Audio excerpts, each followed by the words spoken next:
Hello, this is Hawk and Bean, and today we are going to be reading SCP-6500. We are going to finally be ending the epilogue with the Reliquarian's Path.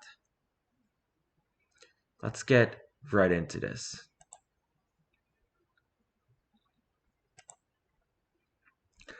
Reliquarians uncover hidden knowledge relating to the first anthropogenic impasse, its relation to Atlantis, the Seas, peoples, and modern Foundation. Wield the truth as a weapon.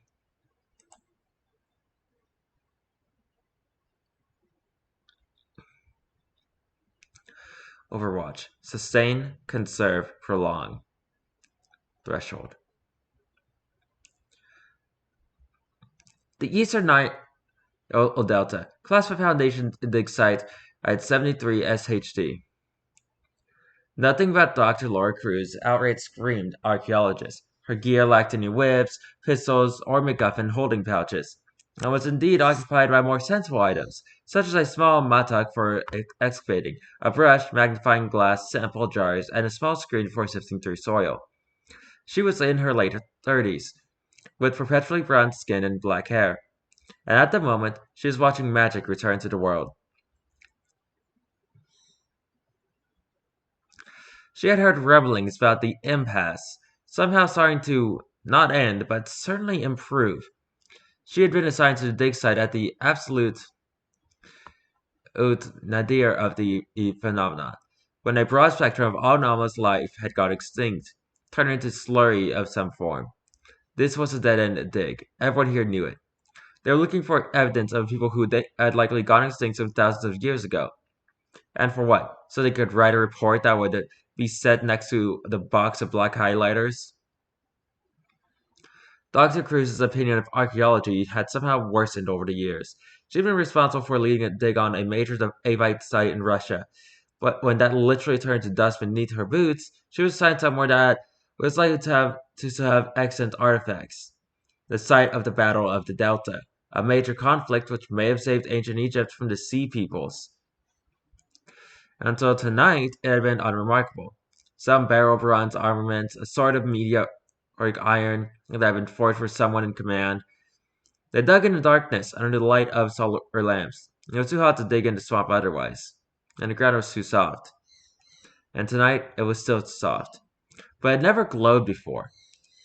What the hell is this? Dr. Cruz looked at the soil before her, shakily removing a pot of coffee from a hot plate. The light had been extinguished to get a better look at the phenomenon. It was like they were standing on the night sky. The dark soil had been crisscrossed with a pattern of white and blue that nobody on her team recognized, but made all of them feel uneasy, as if the past was screaming at them. I want those readings back now. There's nothing there. It's just Dr. Leazer, a soil scientist working under Dr. Cruz, tugged at her dirt-stained blonde hair as she read the report. It's delta and clay.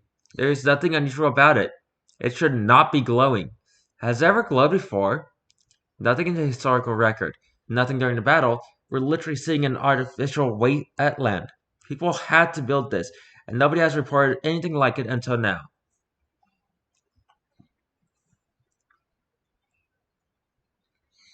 Doctors are swallowed. I'm thinking we need to evacuate. I wouldn't be surprised if we were visible from orbit and we're seeing ducks. Agreed. Dr. Cruz stood and took up a microphone, turning it on and connecting it to the speaker systems around the dig site. Attention, all personnel. We are evacuating the site until we can ensure a perimeter is secure. Load all samples and supplies into storage and get on the trucks. I want wheels out in 5 or less. As she said this, she scooped one last piece of glowing ink soil into a sample jar on her belt. The site was devoid of Foundation personnel within 4 minutes and 10 seconds. Over the horizon, a helicopter roared, with the UN insignia emblazoned on its side. The only thing stopping the pilot from firefighting the dig site was a loyalty to his commander, which superseded his loyalty to the GLC. The Foundation was wrong about many things, but 2 points were particularly relevant. Firstly, that they had recovered all the artifacts which could have been used to undo the crisis. Secondly, that the recent efforts had done anything to defeat the lineage or their Foundation and emulate Asian illusion. And finally, that this has been the first and only impasse. Port Said, Egypt, aboard the SCP-ES Phoenix. Commander Amir Abdul turned away from the bow of the ship to address the task force they had set up. Officially, it was termed Provisional Task Force Sigma 11, no nickname as of yet. 8 men and women from across the Foundation sent to reclaim 3 archaeological sites which had fallen under coalition control. Now, I need to be perfectly clear. Due to a treaty with the newly reformed Global Occult Coalition, we are no longer allowed to refer to this group of interest as a GOC splinter. We're reviving a moniker from a year ago, the Foundation Elimination Coalition, of the place around the board. We believe that thanks to Martin Bao being in Foundation custody, it's now led by John Gatoric, alleged high priest of the Children of the Scar King, a cultist, someone who probably had a poster of Alyssa Crowley in his room as a kid, interjected Agent Daniel Navarro, an uneasy chuckle arose from the assembled agents.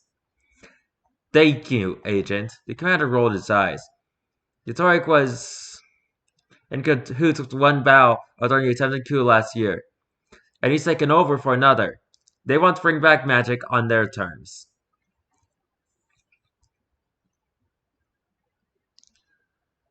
Magic's already back, though, another agent, one identified as Wexley by his badge, spoke with a gruff voice. Want the Codex, the Edge, and all that, but they have to bring back what? Another form? They may be working for the theory that Four Paths artifacts were not the only ones. A woman's voice spoke this time, with a soft Australian accent that could be mistaken for British if you squinted hard enough. Dr. Athenodora Cat, an actual cat-sized cat, sat on the table drinking from a glass of milk. Others were proposed before the fur were discovered. Isolde Engelhard's Sunset over Warsaw, Ariadne's Clue, Dante's Atlas.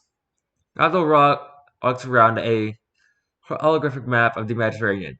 Regardless, the FEC still thinks that we're weak. They tried to raise 87 into the ground, but we stopped them. Same with at 17, 120, 32. They got 19, yes, but they're not getting an inch more. The FEC tried to pull itself out of the ground. It's our job to chop off their heads. Price, you'll be leading Alpha Team to reclaim the Assured Dig site in Delta. You're getting off here.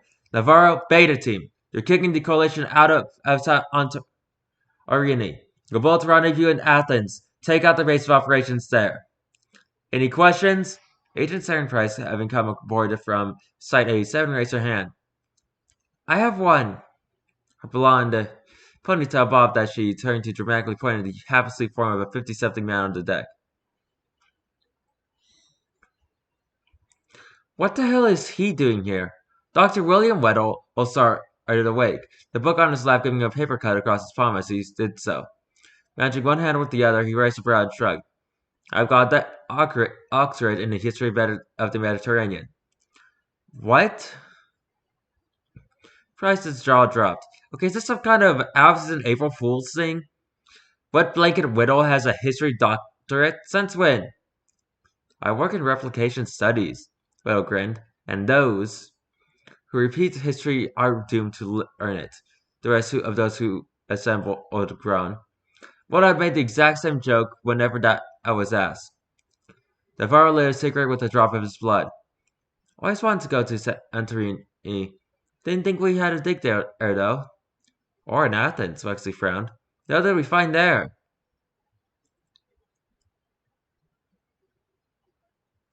Dr. Laura Cruz spoke from where she stood, next to Commander Abdul.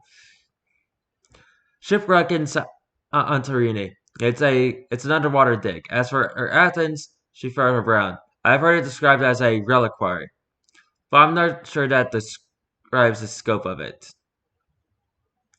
Drews came forth. You are with me alongside Agent Wexley and Dr. Weddle. Sergeant Price screamed on the inside. The scream still sounded as she boarded the helicopter and for the whole ride over to the drop-off site. The coast of Santorini, Greece, under UN occupation. Daniel Navarro was many things, but few people knew him beyond the fact that he was an artist who had defected to the Foundation, acted as a double agent. He would insist he was not part of Are We Cool Yet, and have repeatedly called their works too normal to be e-data and too shit to be anything else.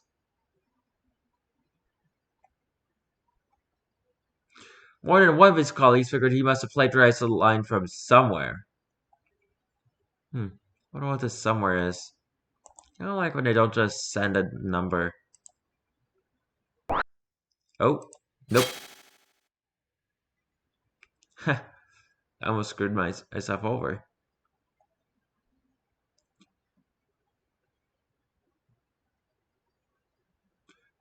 The jetty had parked on the rocky shore of Santorini, avoiding UN and blockade thanks to a device created by the second member of the team.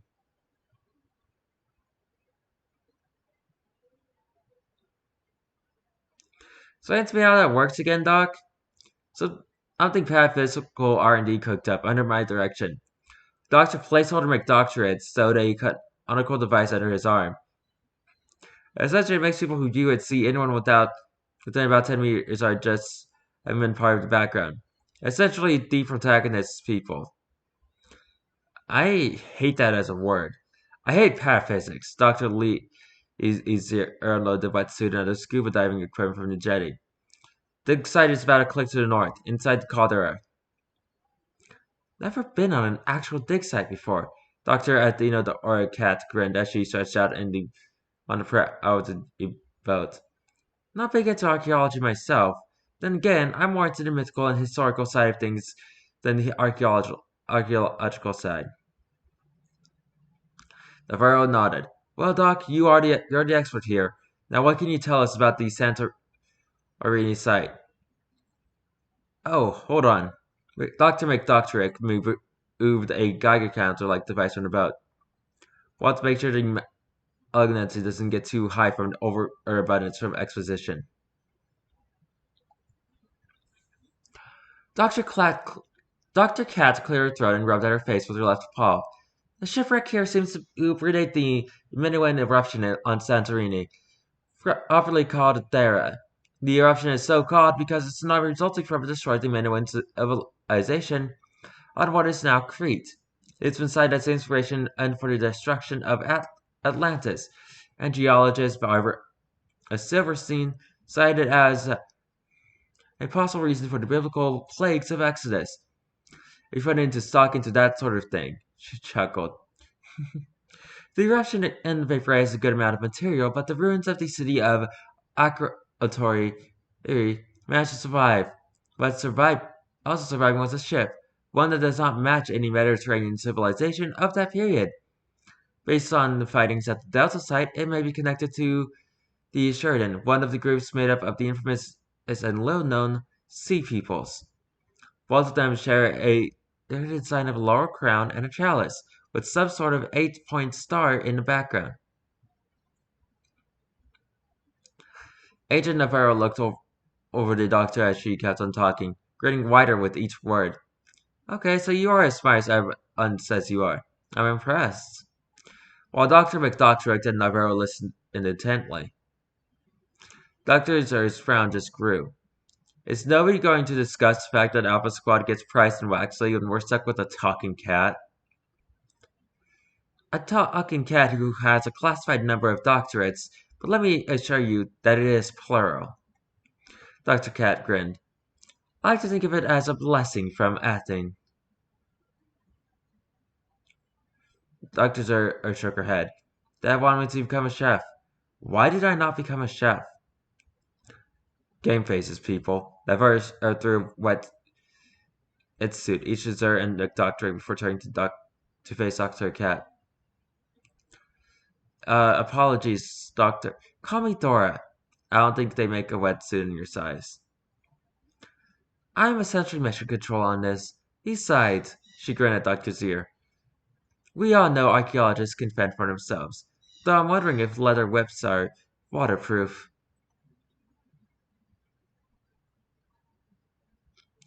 If Indy's whip could survive his U-boat ride, anything is possible. Dr. Zir smirked as she began to squeeze into the suit.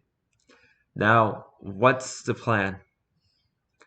Classified Foundation and dig site at 073 SHD. The wetlands of the Delta were Irene Price's nightmare or scenario of a battlefield. She had fought in Iraq and Afghanistan, mainly desert and mountains, but in these wetlands movement was near impossible if one wanted to be stealthy. Weddle kept on getting stuck in mud or brushing against what he was convinced was crocodiles, despite Siren's insistence that they were unlikely to prey on humans and would likely draw unwanted attention. They were potential vectors of infection everywhere, from the mosquitoes to the water, and worse still, the dig site was uphill from where they were situated. Poor conditions for a sniper such as herself. Even poorer was the behavior of her cohorts. Wexley was fairly professional, a veteran of the Foundation, and he was acting as her spotter. But Weddle and Cruz were going on in the background about the various historical and archaeological yada yada that the eggheads or wants to go on about. At the very least, it sounded like Weddle was losing whatever debate they were having. Then why haven't we heard about it? Cruz's frown was obvious in her voice. A prior impasse? That would have been all over the historical record.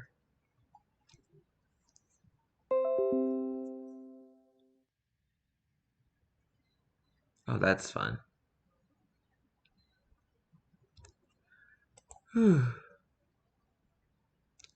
What it? Think about it. I wrote a paper on how to shorten other sea peoples might be descendants of do not say the A word, Weddle. Of a lost ancient civilization that shall not be named. Even if it was true, it would be impossible to prove. The sea peoples were a waterborne on collision, and water destroys history worse than any fire can. And Cruz wrapped her arms around her, shivering. At least fire leaves behind its stone and metal. Agent Wexley turned at an eyebrow raised to scowl at them. His body was largely covered by tactical gear, and there was a bandana over the lower half of his face, leaving only his yellow eyes uncovered. Those eyes regarded Weddle and Cruz in such a way that their discussion abruptly stopped. If you don't mind, he frowned. I'm trying to spot. Can you tell if the ground is luminescing? Cruz picked up some river mud. Maybe it's a nighttime only affair? I'm not sure, but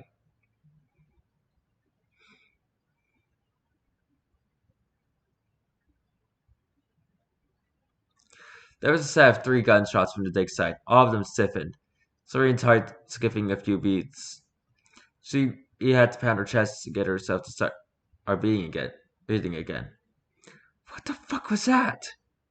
Wexley he pulled out down his hip and then took a deep breath. They were down on wind from the dig site, and he could smell everything: motor oil, gunpowder, blood, gray matter. He took a deeper breath, turning to face Cruz briefly before facing the dig site again. Not archaeologists, no sink of dirt upon them.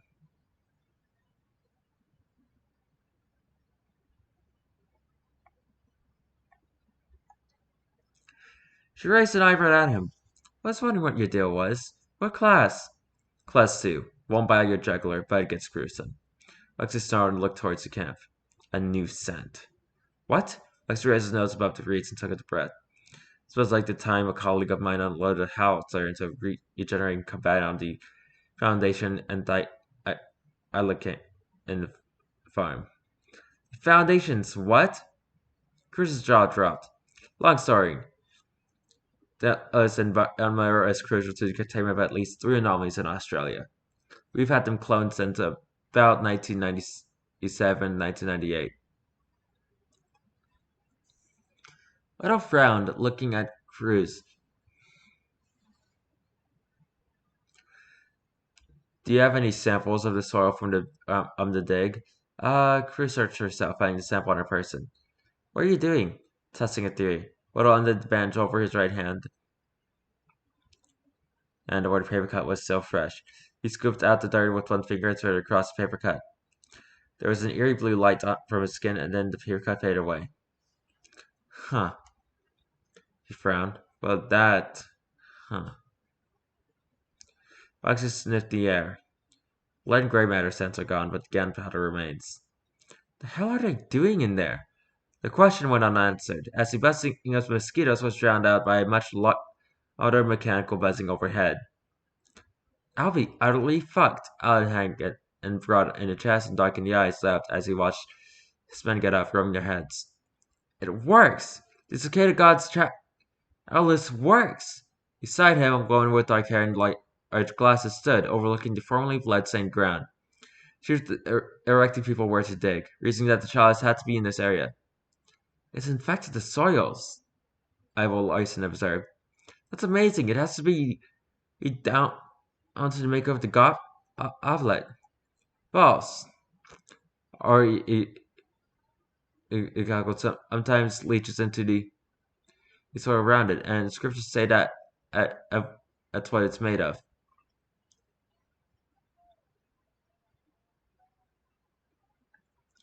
The power to revive the dead. Not an uncommon phenomenon, all things considered, but he watched his men walk back into the mess tent. Look at that. No shambling, no loss of coordination. He watched them tuck into their meals. They have full moral odor function, ability to eat, proper vivification. Their foundation got their hands on it. They probably used it to extend the lives of the O5s even further. Larson shook her head.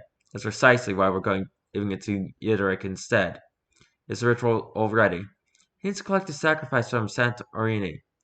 Teams are moving in as we speak. A voice spoke in Hannigan's ear. Sounds like we have captives. Drones subdued a squad or Foundation personnel. One of them is an archaeologist. Might worked on the dig. Should we squeeze him? Hannigan held up his hand and frowned. Do you have any silver, Sybil? Sounds like we're going to need it. Athens, under coalition occupation.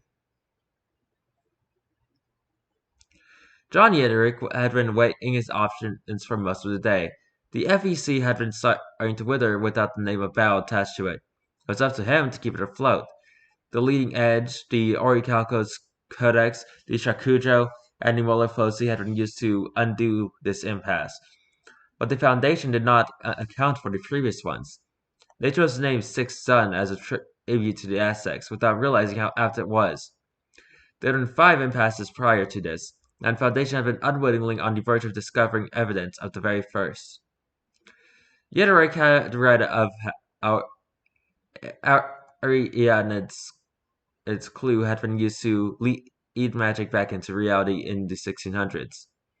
How the Blackfire Lance had slain the Daevite Chainmaker at Gettysburg, and how the Bell of Entropy had formed the basis for Diaglock when the Nazis had tried to bring back magic on their terms during the Seventh Occult War. While the artifacts used to undo the first impasse had been lost to the ages, until now. He stood on the coast of Athens, overlooking the blockade. The archaeologist had handed him an ornately carved box. The image of concentric rings surrounded by an 8-point star upon it. The same archaeologists had declared their undying devotion to Bao and the elimination of the Foundation. He opened the box, looking upon the naval blockade along the coast. Inside was a golden crown made to look like the leaves of a laurel, though it carried the weight of gold and flexed as if it were alive. The laurels had the texture and scent of fresh leaves. He held to his mouth and took in the scent greedily. He looked over the coastline of Athens, at the blockade they had set up, and turned to a youthful man with sharp jet-black hair. He raised a brow. You have doubts, Yederick? I risk life and limb coming here, and you doubt me? The crown of Sherd can store and distribute knowledge. I need you to store it in there so I can distribute it. Yatorix chuckled. There's going to be a time when I'm at a disadvantage. Perhaps I can use it to break their spirit. The youthful man placed a crown upon his head and shuddered, his eyes opening, their natural color replaced by a swirl of sea green and dull bronze-like orange. Minutes passed before he handed it back to Yideric. It's done. You still remember it? Yes, I think it creates a copy. He chuckled. It's like a magical USB drive. Thermal technology that we would have been lucky to have 40 years ago.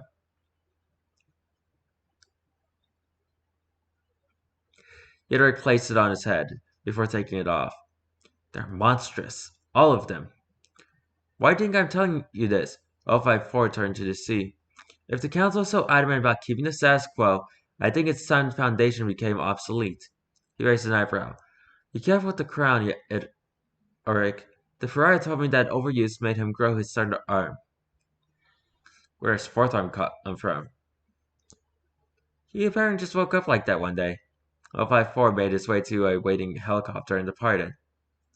Santorini. None of them were prepared for the sheer scale of the shipwreck. Dr. Zier had seen it in photographs with divers next to it. It was mostly buried beneath volcanic sediment, ash shell old from the Minoan Empire millennia ago. Only the prow stuck out with a large gap allowing the foundation to access the rest of the ship.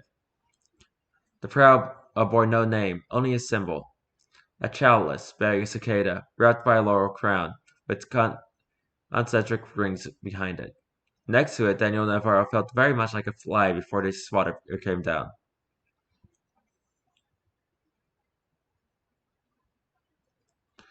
Holy shit! Dr. McOctorate treaded water as he looked upon the ship. It must be... What are the dimensions on this? Never could get a complete scan. It's too big. Dr. Zer had a waterproof tablet out, looking at photographs of the site. We think the hole extends about a kilometer down. Possibly non-Euclidean in nature. Well, if that's the case, it's going to be stable. Navarro tapped on the hull of his ship. It's made of gopher wood. This got blank looks from the two researchers. Navarro shook his head and elaborated. Gopher wood is wood from now extinct tree native to the Near East. Think modern day Iraq. When cut in the right manner, structures built from a form of space that's bigger on the inside. Over the communicators, Dr. Cat cut in with an imitation of a British accent. It was reportedly used to build Noah's Ark. The Foundation has been trying to clone the tree for years. When you try replicating an organism with a 5-dimensional whole genome,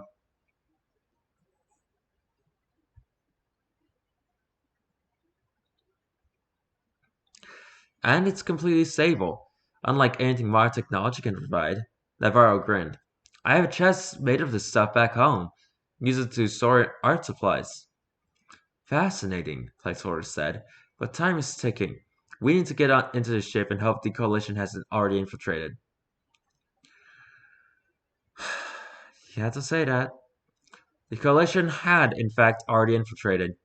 When they entered the ship, they had been expecting the entire structure to be submerged, but instead they fell out of a bubble of water at the top and onto the slanted ground. Place narrowly avoided falling into a cache of beryllium and bronze weaponry, when Navarro had to catch Dr. Zer and hoist her up onto what had once been an oar. I've seen photographs on the inside, Dr. Zer frowned. Completely flooded, see? She put her foot experimentally on the wood. It creaked and warped with rot and mildew. Still has water damage. This might explain it, placeholder pointing at an array of devices around the opening. The best way he could describe them was as a series of gyroscopes shrouded in a cloud of sparks. He looked around the hull of the ship and saw points of light dotted about. Matter excluders. Looks like they're networked together to give them dryish land, pointing at pockets of water that seem to hang in midair. They're essentially preventing water from existing in this space by setting it to a pocket dimension.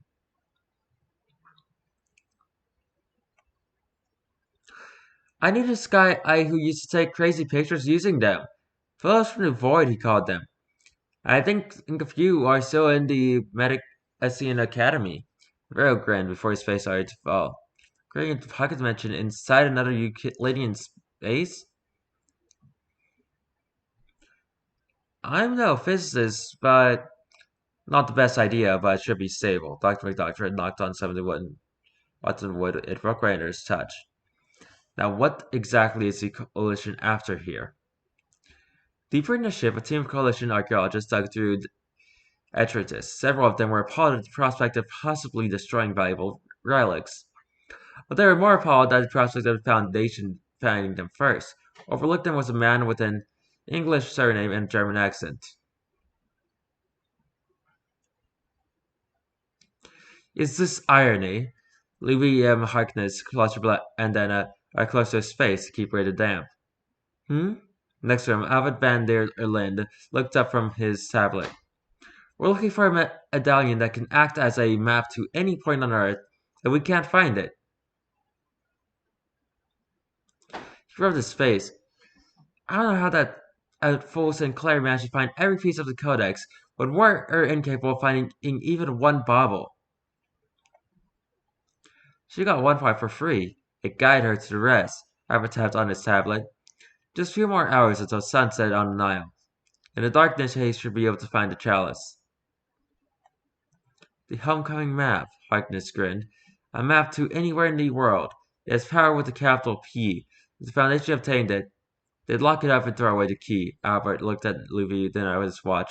He read the perimeter's beach alarm at the main entrance to the shipwreck. Must just be an unlucky fish. Best to check it out.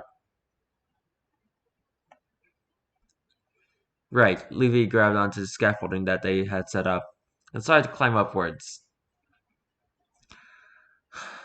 Classified Foundations in Dig Site 73 SHC. Dr. Laura Cruz had been held at gunpoint several times during her life. During a dig at a Davite site in Afghanistan, she had been kidnapped and held for ransom of artifacts. While trying to secure some free Christian artifacts from Iraq that had been sold by smugglers and had ended up in the possession of a creationist museum in America. Gross.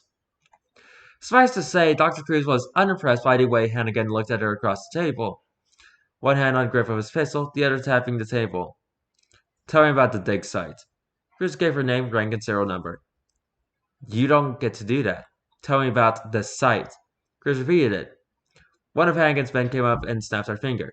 She fell out of her chair screaming, and dug it into the dirt. Energy from the soil coursed up into her arm, and she felt it snap back in its place with an uncomfortable pop.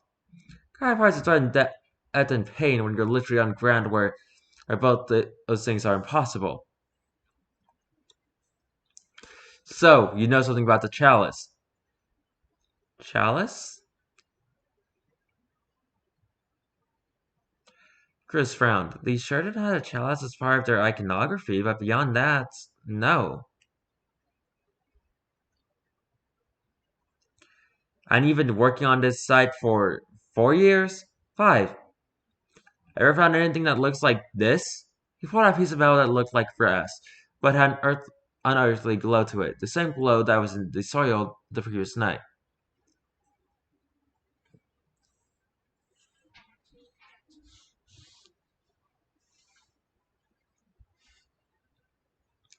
Once or twice, some kind of metallic energy storage medium, a magic battery, never anything intact.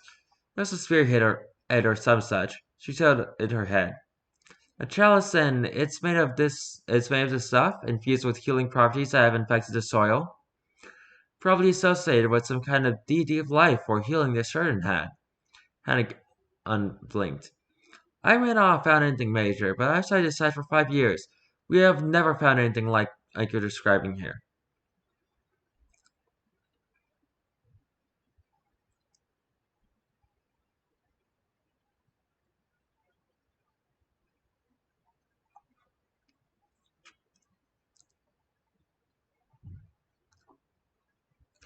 Then you're going to help us find it.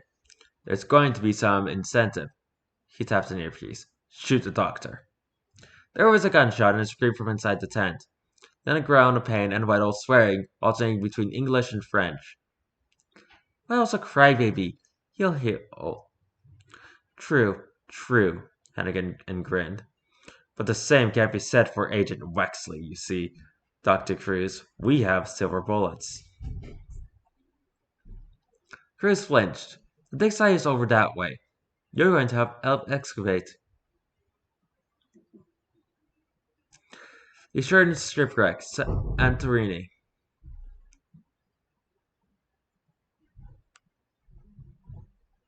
Not getting any input from Dr. Cat, Ace frowned. Last she said, Ed was that she was going to pray. Signal might not reach well down here either, like Sir observed. We'd be on our own anyway. Daniel Navarro looks around the ship as if he were in the maw of a whale. The walls, though vastly apart, seemed ready to close in and crunch his bones. He was not claustrophobic, but something about the way this place looked threw him for a loop. It's the proportions, Dr. Zer said as they climbed down the ship. What? Navarro blinked. You're an artist. Think about it. Daniel frowned and took a closer look around the ship. Okay, yeah, I see what you mean. If you could elucidate for the one person who doesn't have a degree in art history, Blazeland oddly, wincing as his knees shook. The ancient Greek understanding of math included Edphi, or the golden ratio, an irrational number related to the Fibonacci sequence. The ratio is found to be preserved between several facets of human anatomy. The Greeks used this knowledge to construct far more accurate statues than their contemporaries. When the Romans took over, they attempted to replace the Greek statues with their own, only to find that their statues were much more crude. They were attacked on the whole. This is bugging me because it tries to follow Phi, but it's twisting it in a weird goddamn way I can't describe. Like they added an extra digit or 7. Talking of digits, Dr. Zer grinned as she saw what was a few steps ahead before them. A small statue covered by a cloth that smelled of mildew. 4 hands were sticking out of it, each of them missing an index finger. Dr. Zer uncovered the statue, her grin growing wider. Laura's going to want to see this. Navarro frowned at the sculpture. It was some kind of deific representation. That much was clear. It was elaborately decorated, made out of bronze. Its hands showed signs of holding objects at some point. The upper left hand appeared to have a palm of a sword within. It reminded him vaguely of statues portraying Hindu deities using a number of arms and ornaments. Far more static and stoic in nature, like one that would be found in Egypt or Babylon. Its face again tried to mimic the golden ratio in a Greek style, but it was off kilter. This is the artistic equivalent of the uncanny valley. Navarro stared at it. Wonder why the index fingers are broken off.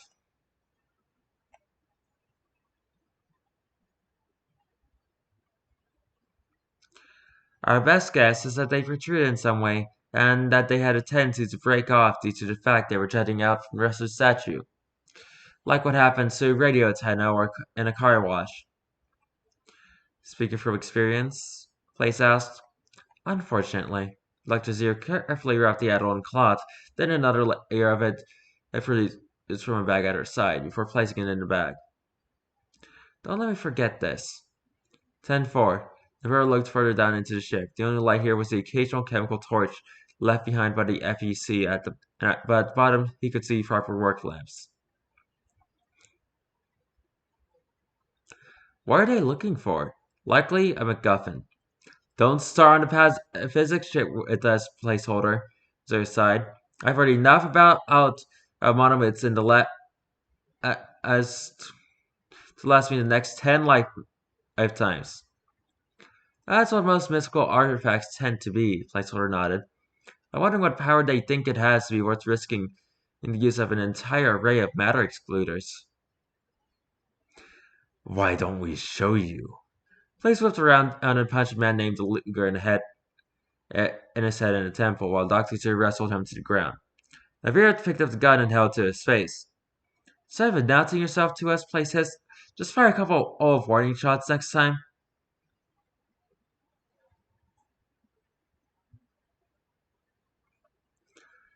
What are you after here? Navarro hissed. What are you trying to find here? Medallion. Map. Harkness choked. Please. Olivia Harkness coughed as they let up on a chokehold. It was the second time she'd had to use her foundation self-defense training, and it got her adrenaline rushing. What map? Jordan make. He coughed. Supposed to... To what? To help you find your way wherever you need to be.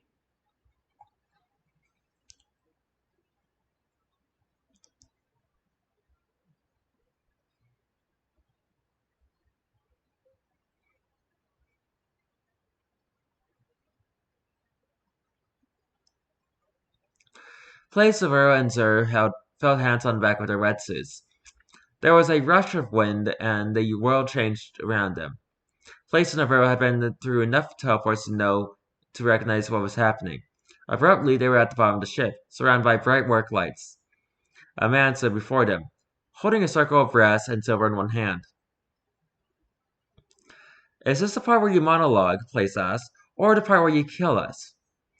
Albert Van der Erlen rolled his eyes as he held up a small disc made of what looked like silver, bearing the image of a map upon it. Neither. Now. You have the three of them to their feet. It's getting late in the day. What do you say about some dinner? Three of them blinked, looking at each other. Then at Van der Erlen in disbelief. Place was the first to speak. You're joking. We're not barbarians, Van der Linde snorted. No, but we are the Foundation. And you're part of the Foundation Elimination Coalition.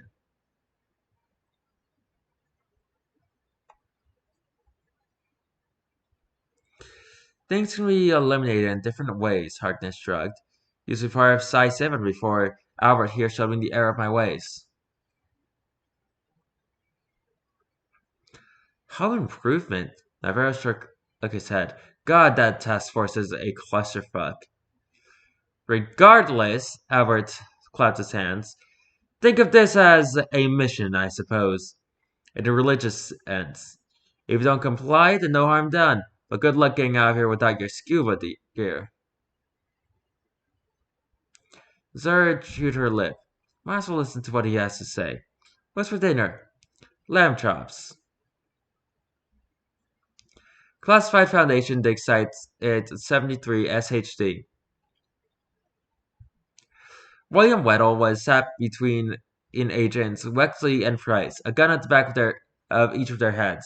The weight of his uselessness hung upon him as he surveyed the dig site. Graves was working at gunpoint, and they were hostages. He'd been called on as a history expert, but now he saw what he actually was. I'm the sacrificial lamb, Weddle sighed. Sorry. Wexley looked at him. I expect endable. If you guys need to leave someone behind, why not Willie Weddle? Someone else can trip and fall on September 8th every year or the rest of their lives. It's starting to wear on me. He looked around. And what the hell help can I be? I can't tell you anything about what they're looking for. I deal with Egypt, Greece, and Rome. I wrote about this certain and once, and that paper fit on 10 pages. He sighed and looked at the sky, gray as a bird's shadow on his glasses.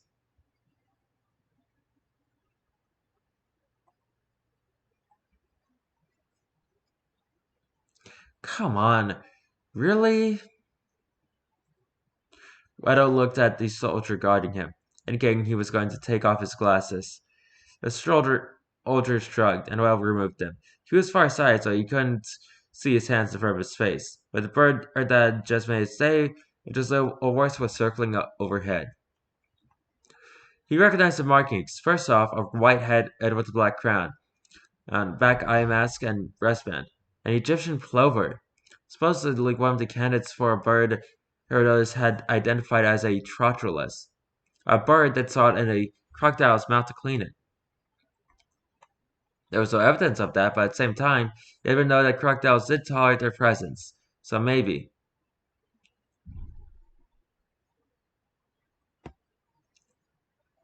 Hey, Widow looked at the soldier. You wouldn't let a guy piss himself, would you? Wonderful. Price rolled her eyes. Very glad I got to know that William Whittle needs a wee. The soldier handled him roughly and took him to where they had dug the latrine that went from camp. It all seemed to double as a garbage pit, judging by the amount of food scraps in there. In the water near it, there were a pair of plover birds sitting on a log. Will mastered up what low courage he had, and when the soldier had turned his back for privacy, grabbed him and wrestled him in the direction of the log. Birds flew off, and a crocodile arose from water and tried to take a bite out of the soldier. He recoiled back at the last second, avoiding its mouth but catching Weddle's fist against his temple instead. Well dragged the soldier back a safe distance from the water and started to search him. He found a phone, which somehow had service, and so he called.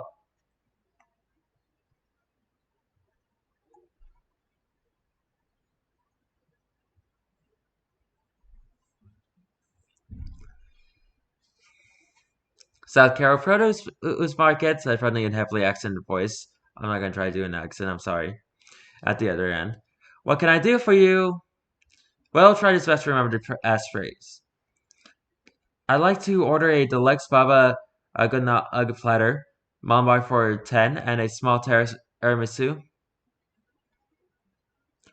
Coffee or soda? Tequila. One moment, my friend. Within seconds, I was connected to a Foundation switchboard. From there, he was connected to the Phoenix. Where the hell is Red? Oh, Wexley hissed. Do you think he tried to make a break for it?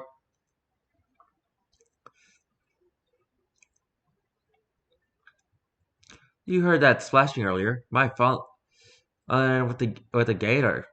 Pride shook her head. Hopefully, he took that coalition bastard with him. Wexley shook his head. Spelled them both. No, blood. But I was alive. But I don't know. What he's doing. There was a series of curses from the side as an argument and had broken out over how slow the dig was going. Cruz was being accused of purposefully stalling. It was at the point where Hannigan raised his hand and Wexley stood. Hey, idiot! He called. Every gun in the camp was turned on him. Instead of relying on her, why don't you use a person who has augmented goddamn senses to help? Hannigan raised a brow. You can smell magic? Bull.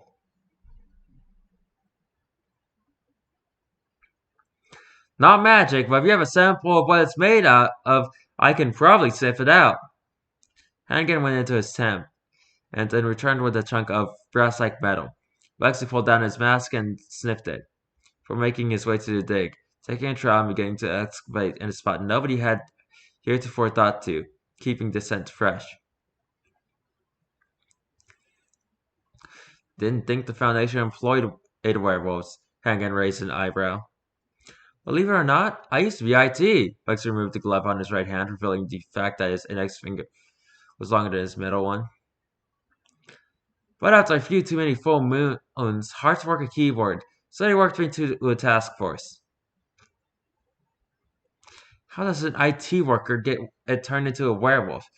That is a long-ass story I don't have time to go into. Wexley kept digging. He felt his nail scrape against something metallic. He saw what he thought was a handle sticking out of the dirt, something with metal leaves hanging off it a bit. He adjusted the angle of his body to conceal it. Take it you have silver in your gun?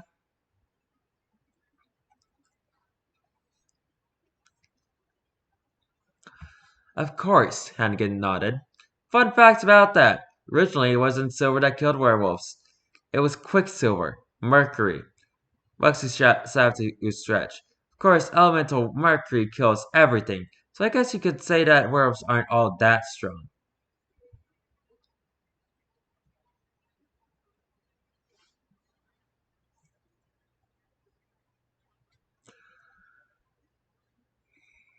But regular silver works on werewolves as well.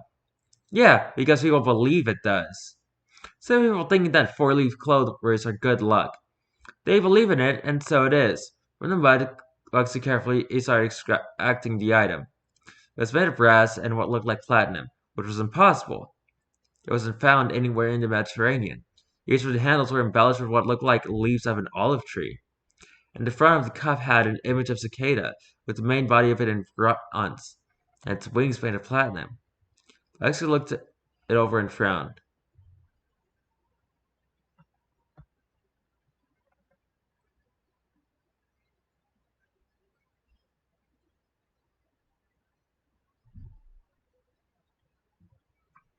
Unbelievable, Hannigan shook his head. Dr. Larson, come over here and prepare for transport. Before you do that, Wexley held the cup up, letting Dr. Cruz see it. Can you answer a question for me? Is it why are you doing this? Hannigan asked. No. The question is, if silver works on werewolves because people believe it does, what happens when a werewolf believes it's immune to silver? Realization crossed Hannigan's face as he raised his gun. Silver bullet hit Wexley square in the shoulder, and instead of falling to the ground writhing in pain, it seemed to peel like away a layer of skin and cloth, leaving fur exposed beneath. From there, Wexley grabbed at the skin and cloth around it and tore his body off, leaving the scarred clothing and dissolving flesh around the shape of something hulking, bestial, and angry. It threw with a covered Price and saw something that sounded like, "Run!" Price caught the chalice and legged it. Foundation helicopters started circling overhead as Wexley relocated at Hankins' left arm, approximately 20 feet from his body. The Sheridan shipwreck. There were two things keeping Daniel Navarro from teleporting out of the ship with the homecoming app. Firstly, the team of soldiers aiming their guns in the general direction of both Dr. Doctorate and Dr. Zure. And secondly, he couldn't really how to activate it. It looked bizarre. It was made of silver and bronze, and while it was perfectly circular, he had measured it 5 times, it still felt like it was oblong. It was carved with an ever-shifting image of a map upon which rippled when he touched it. Never seen an art quite like this, Evero admitted.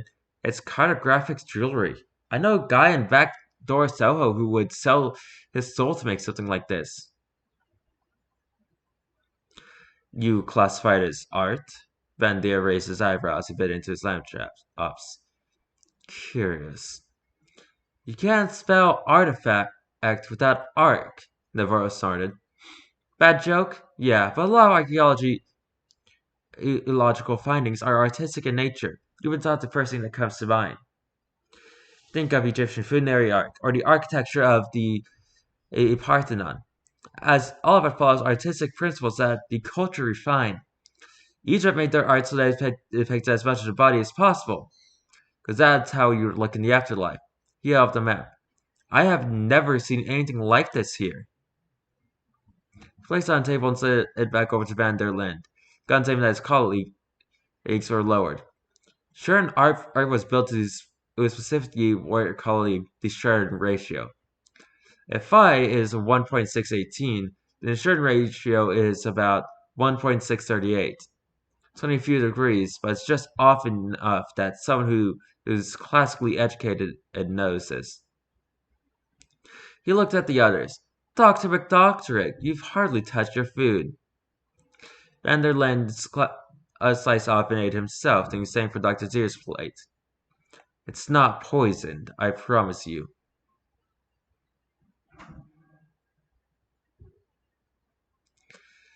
The fact that you aren't immediately shooting us or monologuing is concerning, Dr. McDoctorate frowned. I'm not sure what to do when the antagonist makes nice. Van der Linde looked at Navarro. He's of half his, isn't he? Unfortunately. Sloth's Pit? Yep. Van der Linde shook his head. You would be fascinated by what we've been able to research about Shard mythology. It has roots that tie it more closely to Basque, Spanish, and the Phoenician and beliefs than anything Greek or Egyptian. They may have been worshippers of acrobats of all things. Can you believe it? It was weeping on a swatch of Luvi Harkness. He looked down and frowned. Another perimeter breach. The map, if you please. Another agent came up to Luvi and handed him the amulet before they both vanished.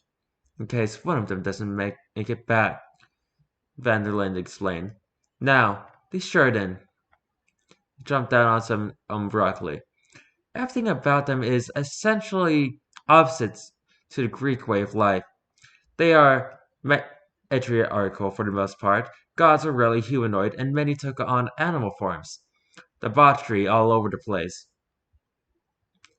It almost sounds like you're trying to help us, Navarro frowned. What's your game here? I do not like the Foundation. But Gitterick is... He chewed his lip.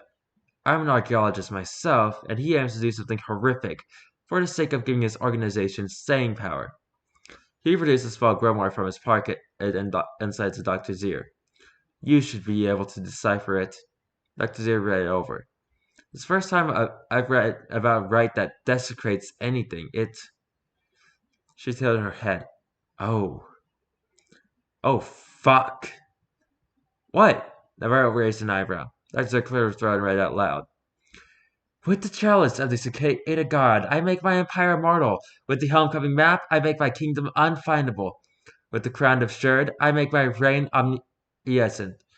With the blood of a follower, I complete this fact. Her eyes slipped off the page.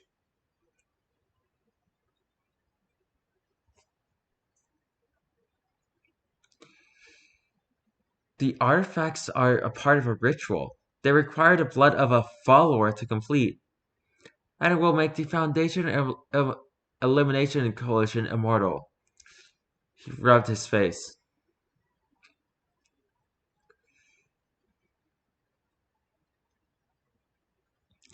Tell me, have you heard from your friend Dr. Cat lately?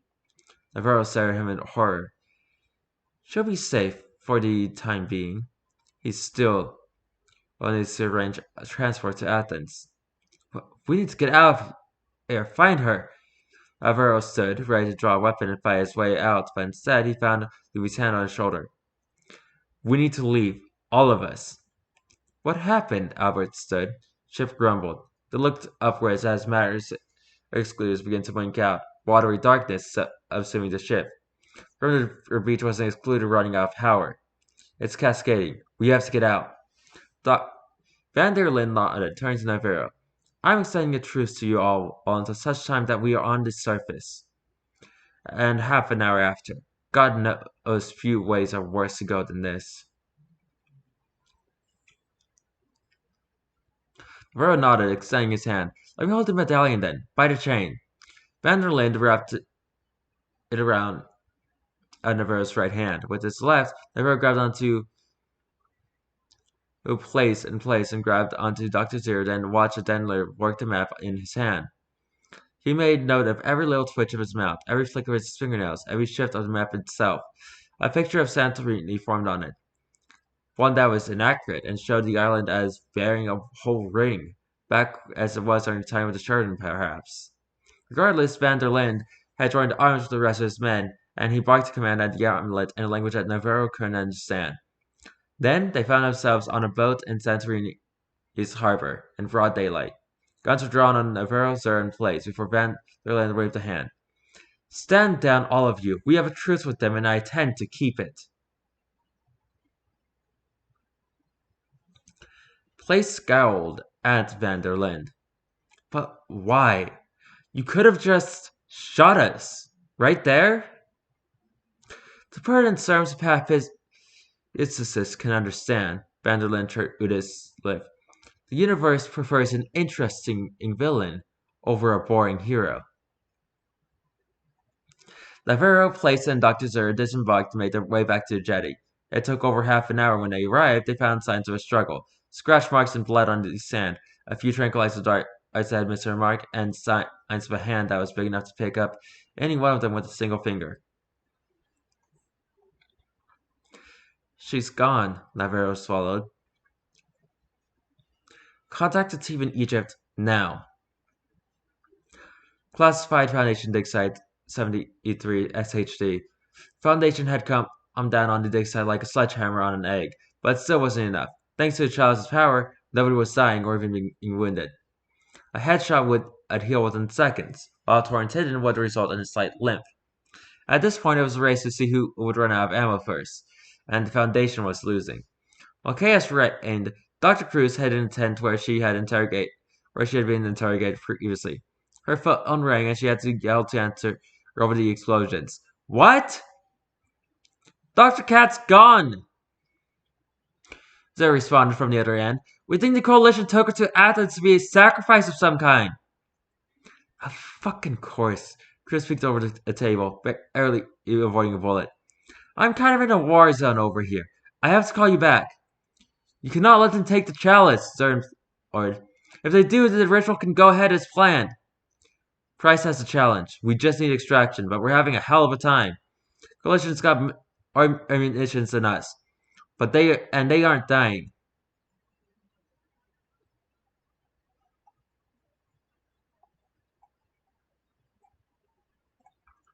There was a pause at the other end of the line. Remember how we accidentally hit that pocket of gas with that one inside in Greece?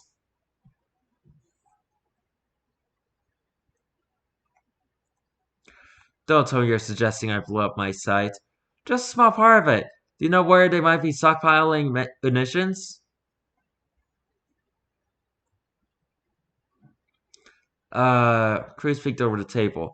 A man ran out of a large green tent that had been their sleeping quarters, carrying a container of ammo. Yeah, it's in our old bunks. And where are you now? Command tent. They turned into an interrogation station. We left our hot plate in there. Take the one leg off one of the chairs, wrap it in some cloth, and ignite it with the plate. And then what? Carry it over to the bunks? Yes, put on the large caliber rounds. No grenades if you need to. Just blow that shit up.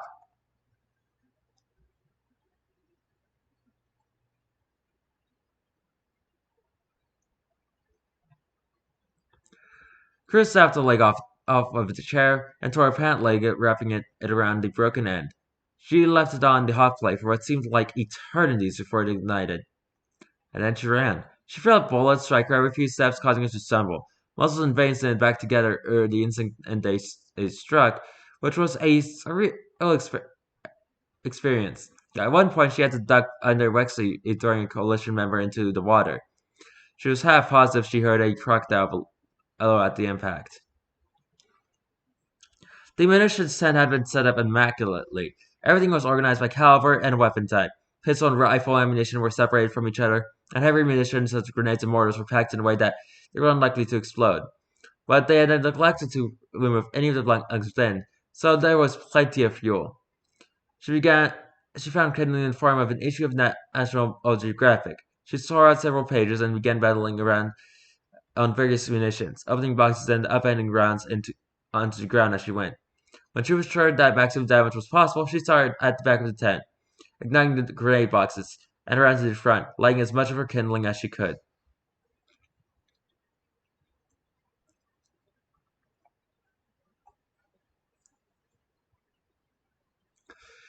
The explosion hit as Cruz was riding toward Earth's foundation and forces, and she felt the blast wave echo through her body. She fell on the ground, feeling her organs repeatedly rupture and heal from the chalice's effects before darkness took over her. Commander Amir Abdul inspected the chalice as they began to tie up the prisoners. Wexley was in the process of squeezing into a new set of hands as he came over to the commander. Cruz just told me something alarming.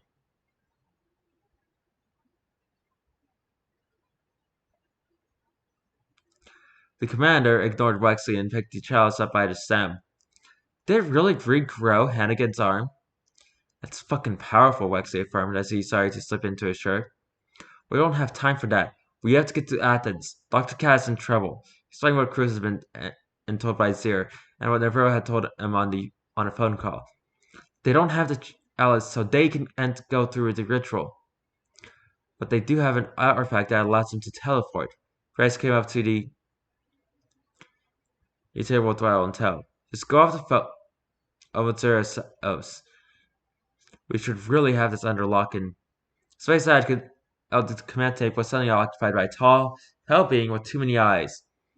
It snatched a chalice up from the table with a pair of fingers and vanished once again. Price had already fired a shot at it.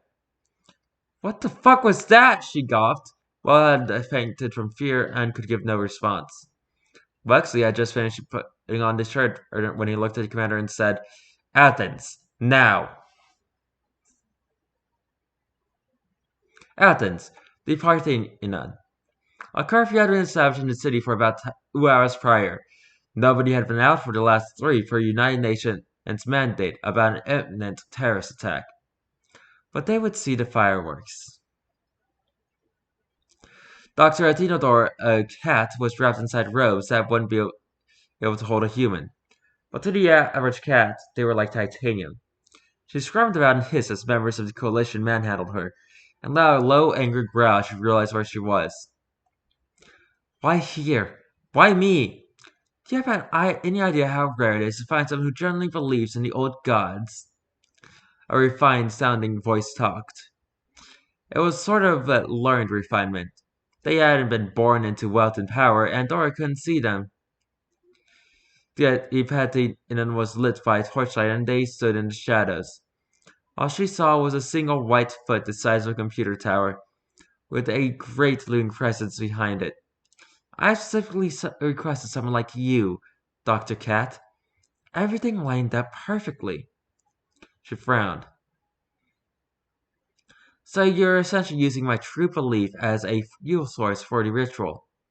I assume that you're going to use the artifacts you recover to will not take over the world. Surely you're not a cliche.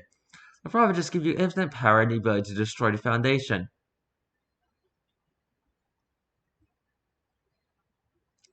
There was a pause before John Yedrick replied.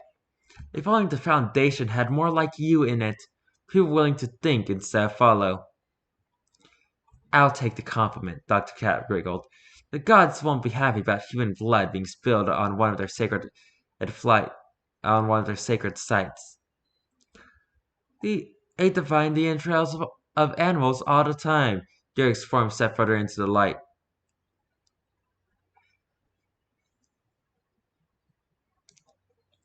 Dr. Cat had to suppress a yell of surprise. This is just a more refined form of that. Now, he raised a hand. Sleep.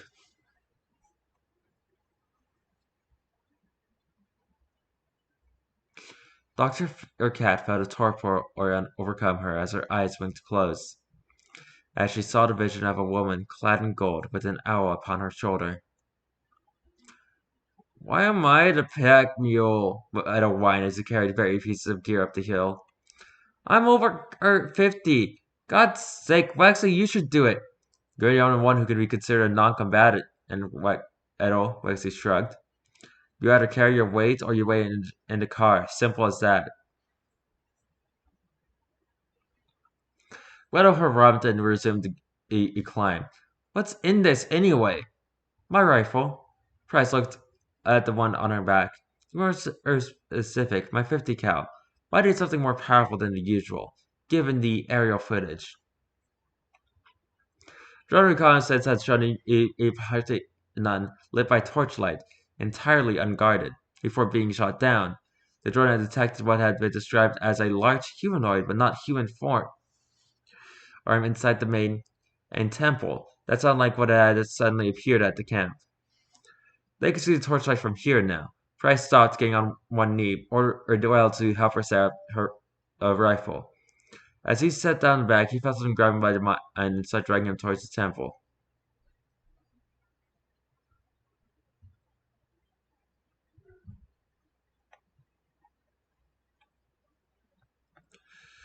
Weddle, get back here! Something similar overcame Price, and the rifle was left half assembled as she was forced to walk forward. What the? Hey! I despise compulsions, Placeholder snarled as he tried to drag his feet. They make for such poor narrative devices. Shut up about pataphysics, the other six yelled as they continued their walk into the temple. For once in your life, Price added on. Placeholder walked in silence as they were compelled into the temple. There, in front of their adversary, they felt their minds release. John and Tori stood before the seven of them, changed. He had grown about 3 feet, and his skin had turned a shade of alabaster, with his scars being replaced by crisscrossing red lines that made it look like bizarre marble. Crazy. All 4 of his hands were the size of a card table. The crown rested on his head. His bottom 2 arms held a chalice and a medallion. His top left arm held a ritual dagger, while his top right bore the bound, unconscious body of a house cat. Dora! Waxley, he called, startling at Yidrick. If you hurt her... What the hell are you? Cruz's eyes widened. I recognize the imagery from the statue inside the wreck, Navarro swallowed. Zachary made himself in the image of one of their deities. I was remade into this, Yatoric shook his head. He dangled Dr. Cat in front of him like a yo-yo. The Crown did the same to you, your Zeroth council member. He found it and had the audacity to put it back. What a fool. Yatoric grinned, but he and I agreed. The Foundation deserves to be destroyed, and I will be the one to unmake it.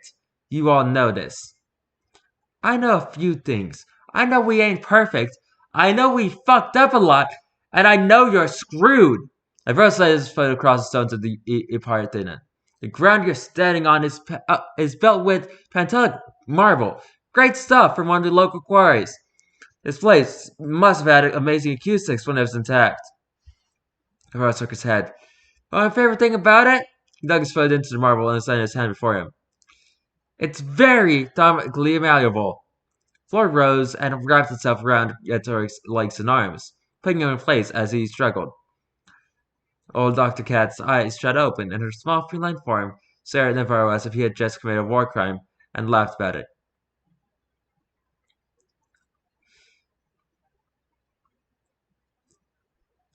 You're literally using one of the most valuable archaeological sites in the world as glorified handcuffs.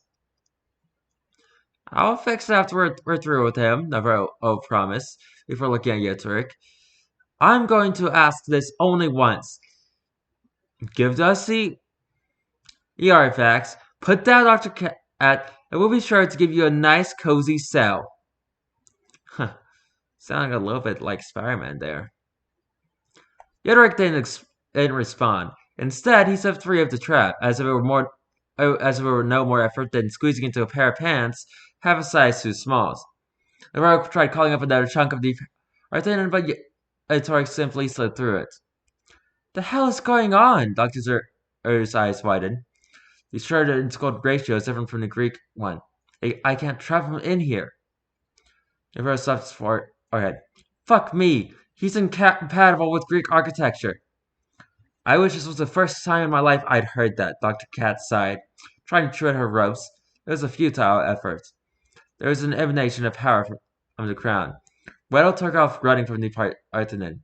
The rest of them were driven to the ground by the power as Yatoric looked out to Weddle's retreating arm curiously before shaking his head. Coward. Well, expect nothing less from what I've heard. Now you will sit and behave as I complete this rite.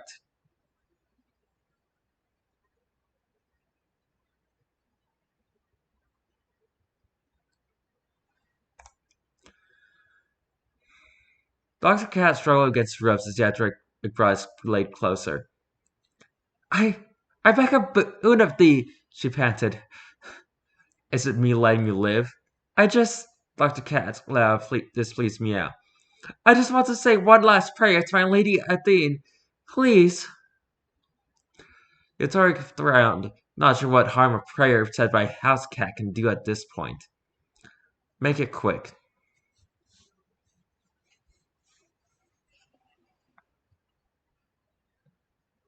Dr. Cat inhaled and began to speak. O Athena, Lady of Wisdom, patron of Athens, of the olive tree, by whichever name you prefer, I call to thee. Give me the strength to scratch this idiot up for not doing his bloody research. What?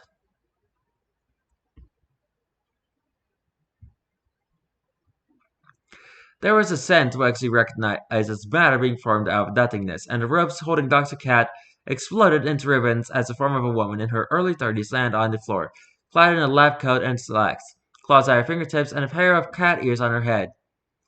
She lunged at Yatoric, claws raking across his alabaster flesh. What the hell? Dr. Zerg looked around and addressed her companions. Wexy grinned fiercely, while Place and Dr. Cruz had looks on their faces that marked disbelief, but not surprise. Price simply shook her head as if she had lost some kind of bet. What's going on here? Sinclair is going to be missed. She missed this. Price grinned. Didn't you know? Dr. Cat is a type yellow. Shapeshifter.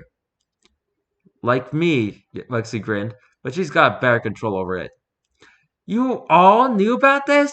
Dr. Zerg gawped. Why not bring it up earlier? Unspoken plan guarantee, Place shrugged. If we said anything about it, she might have been able to break out. Plus, Navarro smirked, kind of funny to see you wonder why a cat got to be a Foundation researcher. I thought it was a Professor Crow deal. Oh, where she got turned into an animal by an experiment and got stuck that way. Dr. Zer got to her feet. Gitterick's concentration had broken to the point that they were able to stand. Navarro, Laura, the Sheridan ratio. I think this might tell us how to stop him. From back, she reduced the defect statue she recovered from the shipwreck. Dr. Cruz looked between the statue and Gitterick. She was now under assault from on both a very wolfish Wexley and a fierce-looking Dr. Cat.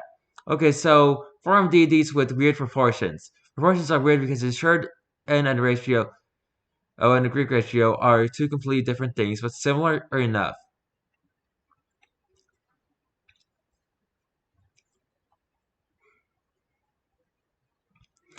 Golden ratio complies to the Fibonacci Navarro had dug under gunfire from Price. Watch it! If you're gonna have an art history conference, get off the battlefield. Price reloaded her service revolver and tucked a few more rounds into Yezrik. He roared, surging across Fathium with the map, as Price dodged aside and attempted to plug him where the sun don't shine. Her shoulders were starting to creak from the kick of it. Eventually, she settled on a 9mm at her belt. Less power, but her arms wouldn't fly off. The golden ratio is present throughout nature. The Sheridan ratio must have been present throughout their everyday life. Where are their pointed fingers?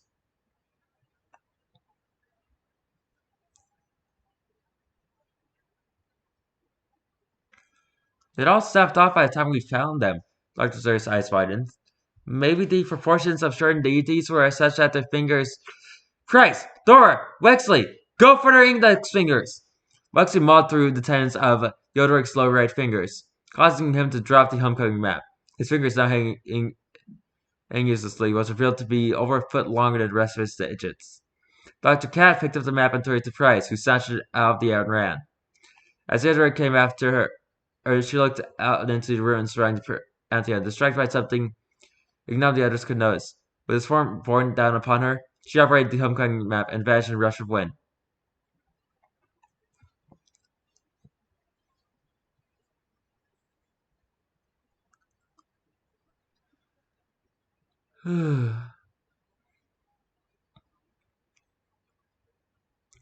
Now you've done it! Magic emanated from Yetorik's out on again in rage. They all sank to their knees. If I can't have my power, I will show you the reason why you should forsake yours. What power? Navarro groaned. The power that the Foundation holds. You are going to listen to me very carefully. He sat cross-legged on the ground of the Arthenan. You undid the impasse, but you undid it incorrectly. He held the chalice aloft. The cicada god's chalice can revive the dead. Think of how many anomalous organisms can be remade, following their extinction. Vacant hand where the map once at hung in the air with a broken finger. And think of all the portals, those dead nexuses, the space that you could have found if you just had the foresight to look for the homecoming map. He looked at the crown upon his head. At Sheridan's crown, what can you know with this? Get to the point, Navarro growled. He was scanning the surroundings for Price. He swore he saw a glint of some kind of glass in the distance, but it may have been a trick of the light. My point is that there's a reason that these artifacts can undo an impasse. They were designed to. Yedoric spread his arms wide enough to have his fingertips scrape across either side of the Parthenon. Had his arms always been that long? They're fail-safes! After they caused the first one, the Sheridan, the sea people, hoard all the magical artifacts and occult knowledge they could get their hands on, essentially leeching it out of our reality, or at least out of the Mediterranean.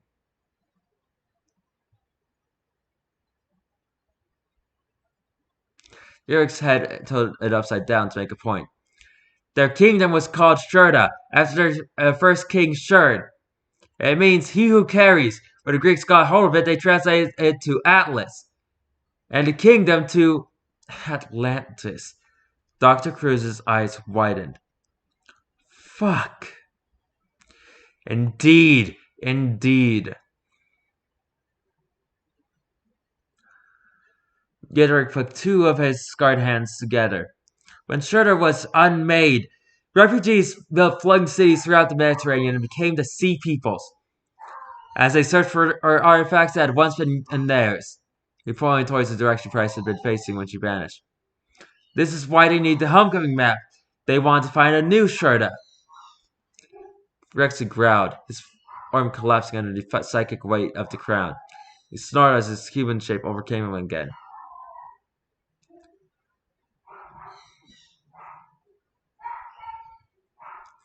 Yatorix returned to snarl and shook his head. In all honesty, I only want Dr. Cat dead. The dead cannot speak the truth, and you shall know it. With his now vacant hand, he touched the crown. For its crown stores the truthful knowledge of all who wear it. And one of your council wore it not 12 hours ago. What? Dr. Zer's eyes widened. Why are you talking? Her words stopped as images and emotions flooded their minds. A long debate about the changing of the world. The very feelings of a man who had been losing faith. A soaring hatred at one he knew as 13. Hey, that's us! That's us! The knowledge that it was all their fault. Oh. An exchanging of blows across the table. A visit to the prison cell of a being with 4 arms and a stink of magic. An exchanging of words, a gaining of knowledge, the drawing of a map, and a new purpose. If the Foundation won't unmake itself, then it will be unmade. Ow, my tongue. Your council is corrupt. It always has been. It will strangle the world for the status quo.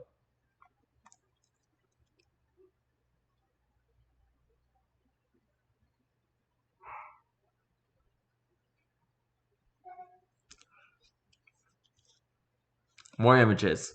Ablaze in a country called Tomorrow, the sun flickering and dying.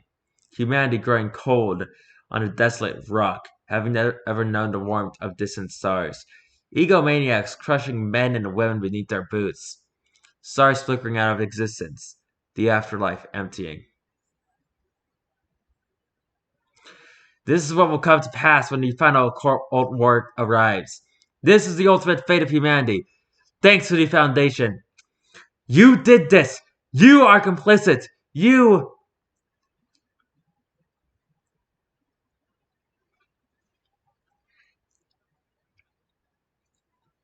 There was a great, terrible sound, and the images faded from their minds. Johnny and Tori stumbled, his 4 hands dropping them as he clutched at the space where his head had used to be. He tripped over the protrusion of a marble and fell to the ground. As blood flowed out of him, he shrank like a tire deflating. A voice came over their radios. That is why you don't fucking monologue, you stupid son of a bitch! Agent Price, Dr. Cat gritted with release. We saw. I know, I saw it. So did Weddle. Man tried to make a sniper nest out here to blow Yurtik's head off when Chick was saying the fan. There was a pause. He's a damn good spotter for what it's worth. The crown.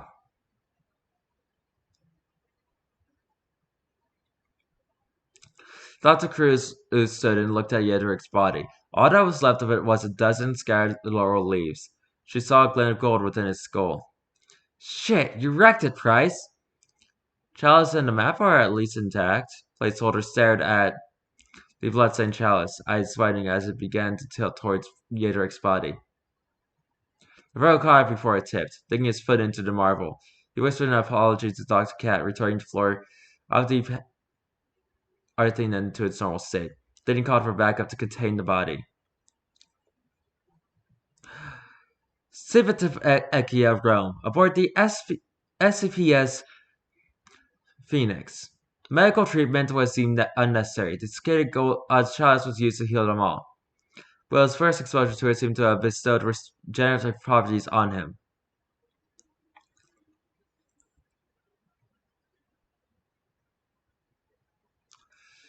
You know what this means? You realize what this means? Dr. McDoctorate said as he climbed out of his cot. You can have all sorts of pratfalls happen to you and not really get hurt. I hope I'm not immortal now, Weddle sighed as he rolled his neck. Not being immortal is the one thing that distinguishes me from the rest of Site 43. Muster was called on the deck of the ship. They were about to exit the Suez Canal and enter the Mediterranean. Commander Abdul was present on the deck, looking grim.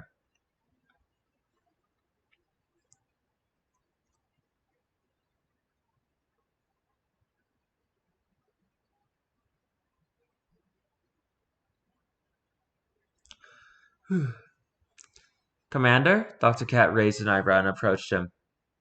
Are you alright? The 8 of you were handpicked for this assignment by a member of O5 Command. We don't know which one. Abdul turned to face him. And that perturbs me. The fact that we have a mole at the highest level which wants our organization to fail. I have no doubt the ethics committee will suss him out. In the meantime, Abdul stretched. The same member declared that this mission be secret, say disavowed, etc. Normally we would have you all sign medically reinforced gag orders, but he pointed to each in turn. Price McDoctorates would work off in a week due to some contrivance in Sinslot's pit. I'm not sure Dr. Cat or Agent Wexley's physiology works with memetics, targeted towards humans. Weddle is around too much weird shit for it to be safe to have any memetics agents abed within 6 meters of his mind. Navarro probably hardcoded his brain to resist any and all memetic agents using his knowledge of anomalous arts. And Cruz and Sir, you probably revolt if you couldn't write at least one paper about your findings. About that, Dr. Cruz stepped forward. When will we be able to see the artifacts up close? In about a month, after you conduct your analysis of them. They'll be sent in for reliquary recycling, whatever that means.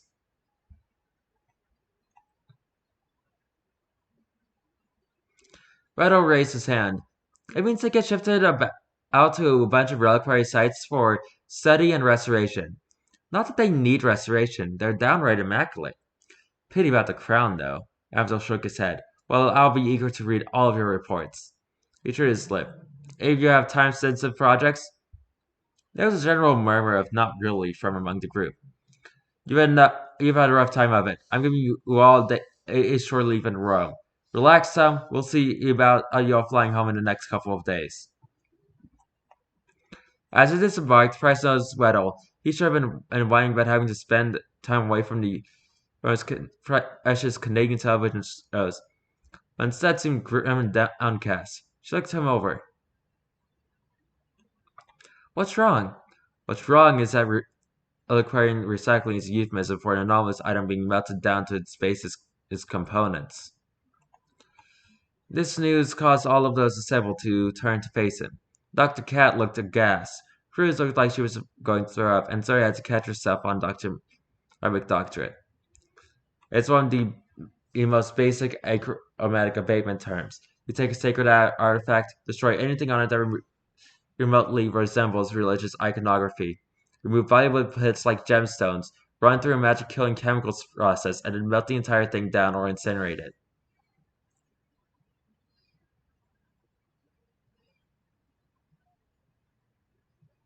He looked up at the rest of them. There's a brick on display at Acrobate at 43 that looks like iron with gold flecks inside of it. It used to be the Spear of Destiny.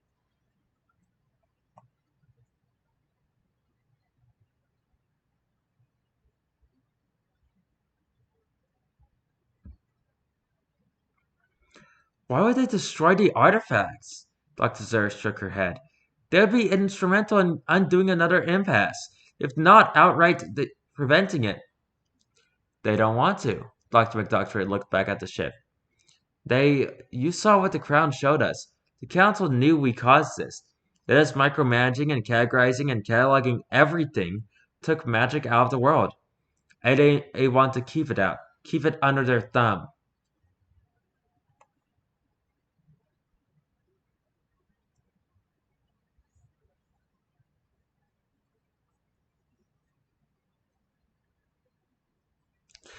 Lexi scratched his head and drew a flask from his hip, drinking the contents of in 3 gulps. But some of them voted for the Foundation to go away. Wouldn't that be worse? Would it? Price held herself tight. You never inside a Nexus, Exley. People who live in one know what the anomalous world is like because they've never known anything but the anomalous. We had a chance to save everything, to tear down the veil, make things right, and it got thrown away by one vote. She looked out at the Mediterranean. Will they actually save the chalice and map then? Dr. Zer swallowed. Probably up until the point that you can study them properly. They'll be intact for another 3 or 4 months. Well shrugged. Chalice is probably useful enough to stick around for a year or two, honestly. Dr. Cat simply looked out into the harbor. She felt the stormy eyes of others judging her, and the pressure was too much to bear. She turned away and began walking towards Rome, unable to think of any better course of action. The rest of them followed. 3 days later, Atlanta International Airport. 4 men and 4 women sat around a table in a small bar. The dark ambience of it was somewhat spoiled by the end of Cinnabon across the way, and they had to keep their ears perked to hear what flights were next. Dr. Cat was the first to speak, taking a long swig of her Irish cream.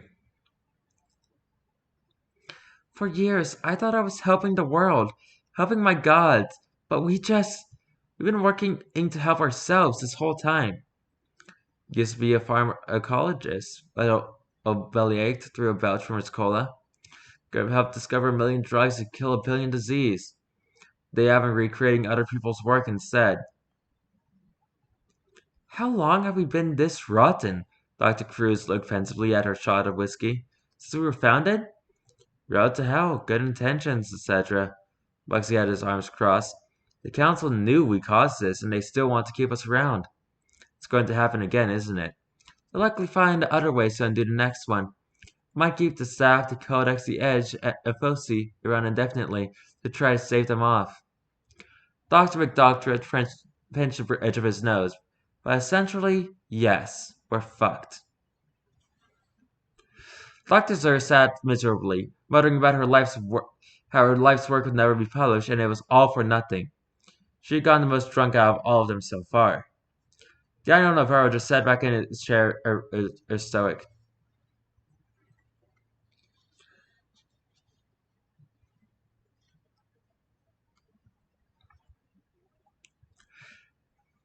Price, you're Sinclair. She defected to the Foundation? From the Hand? Yeah, Price contemplated her whiskey. Don't know what possessed her to do that. Civility, maybe, Navarro shrugged. And we're not gonna have any of that, not anymore. The final Cold War is coming and humanity is fucked when it happens. Most people don't believe in magic. Religions are losing their faithful by the bucketful, and the damage of this impasse can't be undone. He looked at his drink. What the fuck are we gonna do? Something burned in the back of Price's mind and in her pocket. I'll tell you what we're not going to do, she said. We're not going to sit here and take it. We're not going to let the world burn for the sake of a dozen and grody immortal idiots who think that the status quo is going to save the world. The world is going to burn, but before it does, we're going to make sure every goddamn man, woman, and child has a fire extinguisher. From her pocket, she withdrew a small fragment of golden leaves. It flexed in her hand as if it were alive, blowing in an invisible breeze. Dr. Zer's eyes widened. The crown! I thought it was destroyed. Most of it was. Yatori's body bag deflated after we got back to the Phoenix. This was all that was left. Think he got up from that? McDoctor raised an eyebrow. He was missing half his head.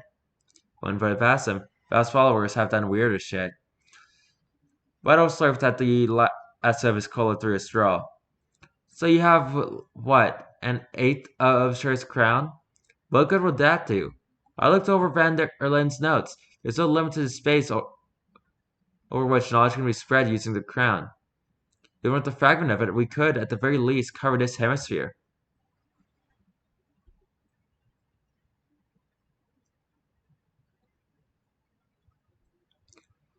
She picked up what was left of her ice cream, about half a bottle.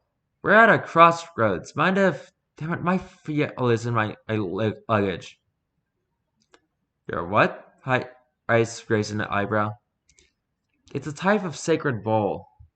The bear picked up a paper napkin from the table and drew a spiral on it before he began to fold it. Used by ancient Greeks and modern Hellenic pagans of certain stripes to pour libations, also known as Pitora era.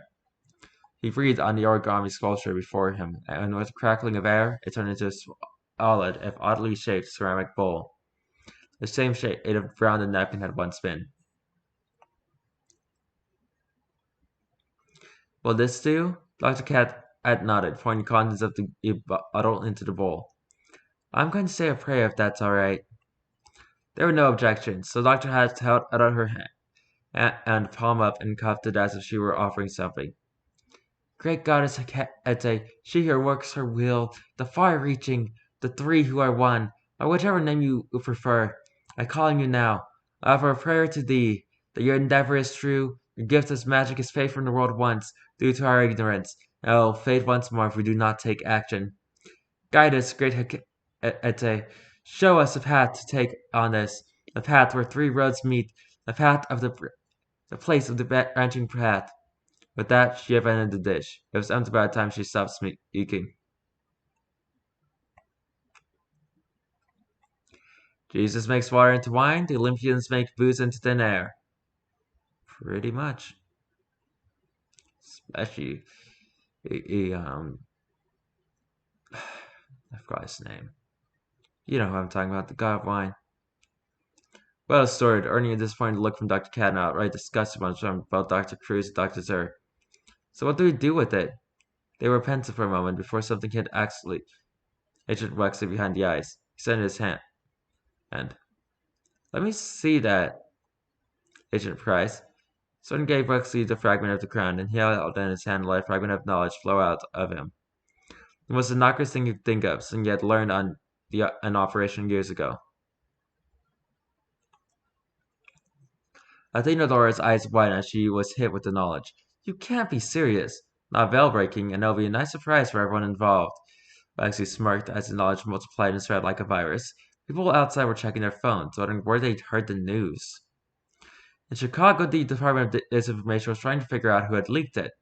The head of disinformation eventually just shrugged and said to go public with a pre-approved cover story. Within 3 hours, every news outlet in Australia would be in a remote part of Tasmania observing a population of living dialects that had been growing in Foundation care.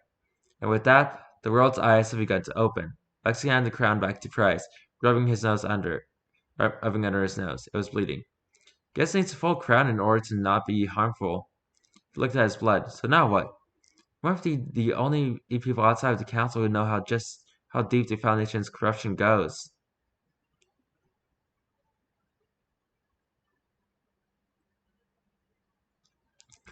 Cruz chewed her lip. But at the same time, if they tried to unperson us, it wouldn't work. Too much effort to get rid of what amounts to 6 weirdos and 2 credible archaeologists. Navarro looked around the table. Cruz punched Navarro in the arm while Zer hit him over the head softly. He laughed, brushing them aside before he nodded. Seriously, though, Cruz is right. We're not worth the effort to eliminate. Strange actions drove into the Foundation all the time. Research teams with big ideas trying to strike it out, or overly ambitious task force. They usually burn out and fade away. I don't think we'll fade. I think we've got some staying power. I feel like we're part of a secret club almost, Dr. McDoctorate looked around the table. We need some kind of name. What? You need some kind of a name. Why not Vanguard? Well, ass. Sounds cool. That's odd. Navarro shook his head. It's like a goddamn superhero team, and the last time I got involved with anything superhero related, New York had a Wakandan embassy for 3 hours. Yeah, and in one universe, it still does. Dr. Cat chewed her lip. We've gone past the crossroads at this point. I feel like we're on the edge of something Important. Something big. A precipice. A threshold. Bryce raised an eyebrow. Why not call ourselves Threshold? We need more than a name and good intentions to save the world. Looked at her glass. We need We need supplies. We need artifacts. Dr. Cruz frowned. There are actually dozens of artifacts that are capable of undoing an impasse. Maybe there are some that can be used to normalize anomalies, like the crown. Actually, something I can find in the Near East that describes that. Dr. Cat paused and thought. Gopher Wood could be a good place to start. Honestly, I think they unearthed some and saw it has at least one in its orders. Placeholder frowned. Probably other nexuses too. Maybe at the lever got launched into the sun. Maybe with the password. I probably cut in. NR is getting crazier all the time, and if this has shown me anything, hat-level artifacts follow principles similar to modern NRs. I get into contact with a few people, see if anything new is being created. William Weddle cleared his throat loud enough to kill all conversation, drawing attention to him before he shook his head. This is ridiculous. You are all ridiculous. It's going to blow up in our faces, and the best case scenario is that we get assigned to fucking editor duty. You're a round of drinks, getting a whiskey for himself, which he knocked back like it was water. Fuck it. Beats falling flat on my face every September. Each of them took a glass and looked at each other. We were seriously going through with this? Lexi grinned. Fucking hell. I thought size 7 was insane. This is something else entirely. He raised his glass. To the fucking threshold. Each of them toasted and drank. On her flight back to Australia, Dr. Hat watched a scene while the Prime Minister. The future was looking just a bit brighter.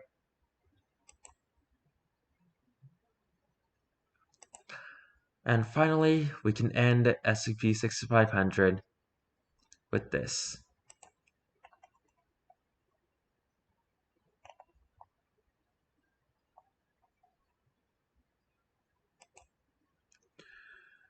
And yes, we're going to read it from the beginning again.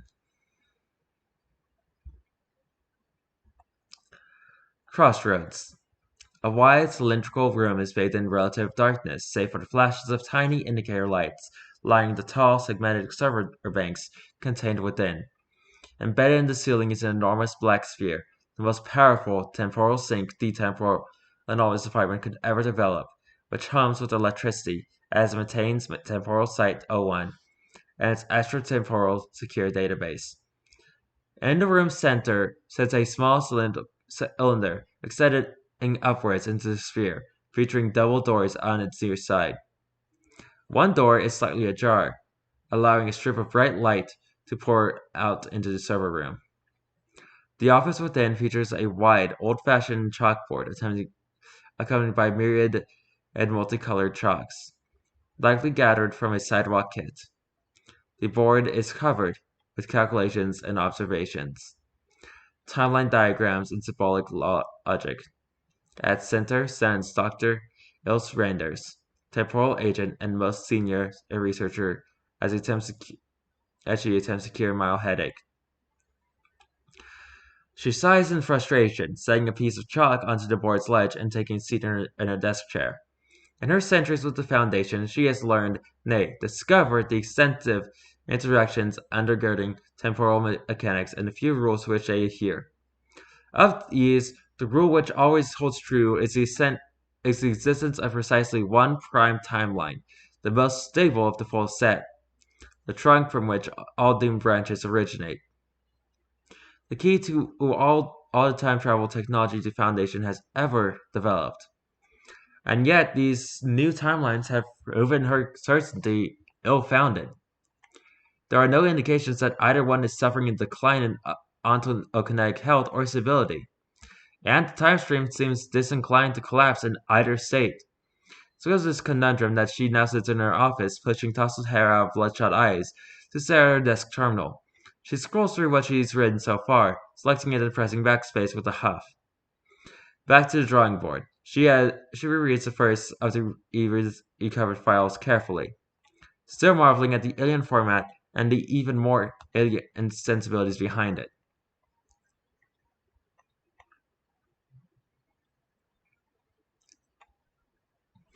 Item number VNP 6500, previously designated as SCP 6500. Specifications: the death of magic anomalous phenomena due to the containment efforts of the SCP Foundation. Normalization protocols. The SCP Foundation has been dissolved, and Vanguard will take its place. The people of Earth will be gradually disabused of their Foundation-based its notions of normalcy, and introduced both conceptually and literally where possible to the esoteric realities surrounding them. A full reassessment of the SCP database will determine which anomalies might be safely released from containment, which can be destroyed, and which must be dealt with more delicately.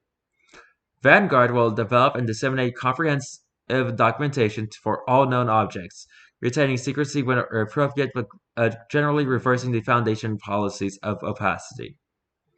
The balance of known anomaly must not be contained. The semantic limits of the concept of containment are not presently understood.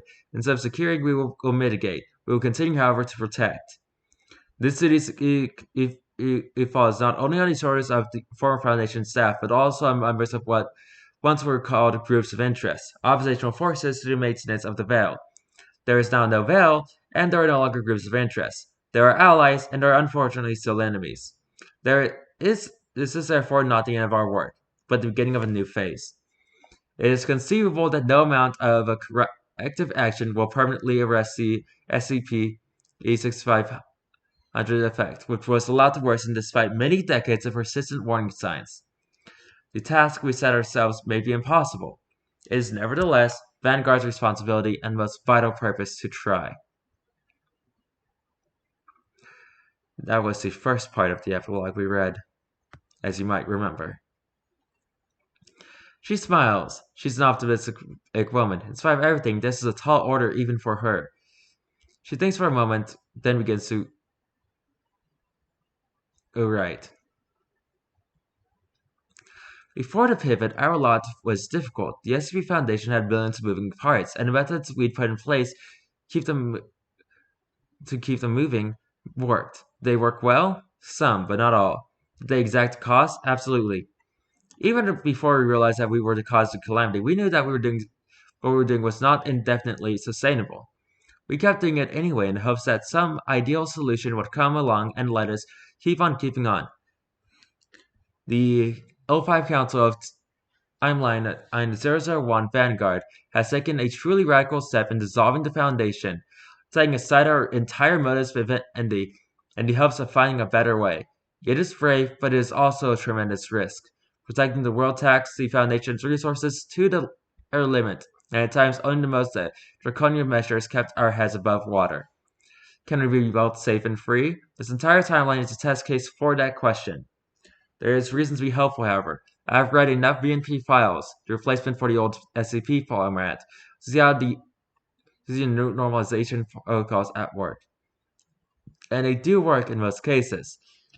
As though the anomalous was only as prejudicial to the mundane as the mundane was to the anomalous. This goes against all our organization logic since the formation of the old Foundation, but I can't argue with the results. Furthermore, Vanguard no longer has to defend itself and its mission against the people it aims to protect. So those people can actually help with said defense. It is perhaps this change from individual to collective responsibility and a holistic approach to normal and paranormal relationships which has ensured the stability of Timeline 001 Vanguard.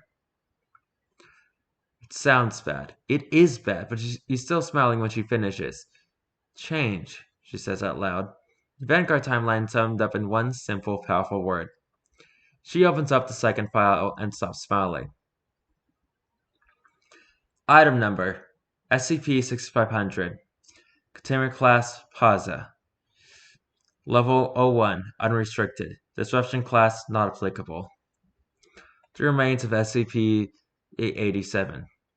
Special Containment Procedures. SCP-6500 has ended. No further Foundation action on this matter is required. Should SCP-6500 recur, the L5 Council would disseminate information on the proper use of esoteric artifacts to once again ameliorate it. Description: SCP-6500 was a dramatic short-term alteration in the sustainability of anomalous life and phenomenon on Earth, and linked multiversal planes. The result of waning of thaumaturgical effects and the failure of esoteric physics resulted in the neutralization of a sizable portion of the SCP database, and a significant die-off of anomalous features and monotypes. The Records and Information Security Administration is preparing exhaustive catalogs of these losses, and the database will be adjusted accordingly. She grimaces. One timeline of high-end scream in dreamers, and one full of denial. The arrogance of that final old... Oh, hang on. The cause of SCP-6500 is unknown. Groups of interest opposed to the Foundation have engaged in disinformation campaigns, painting our actions as a trigger for the event. There is no evidential basis supporting these claims. She grimaces. One timeline of pie-in-the-sky dreamers, and one full of denial. The arrogance of that final paragraph makes her head spin. She can't imagine that anyone in the Foundation's payroll is stupid enough to believe they had nothing to do with the impasse. The moment she first heard rumor that Ikaterin was the issue, she'd known it to be true. Anyone who doesn't believe at this point must be very badly brainwashed, or disinclined to care, still.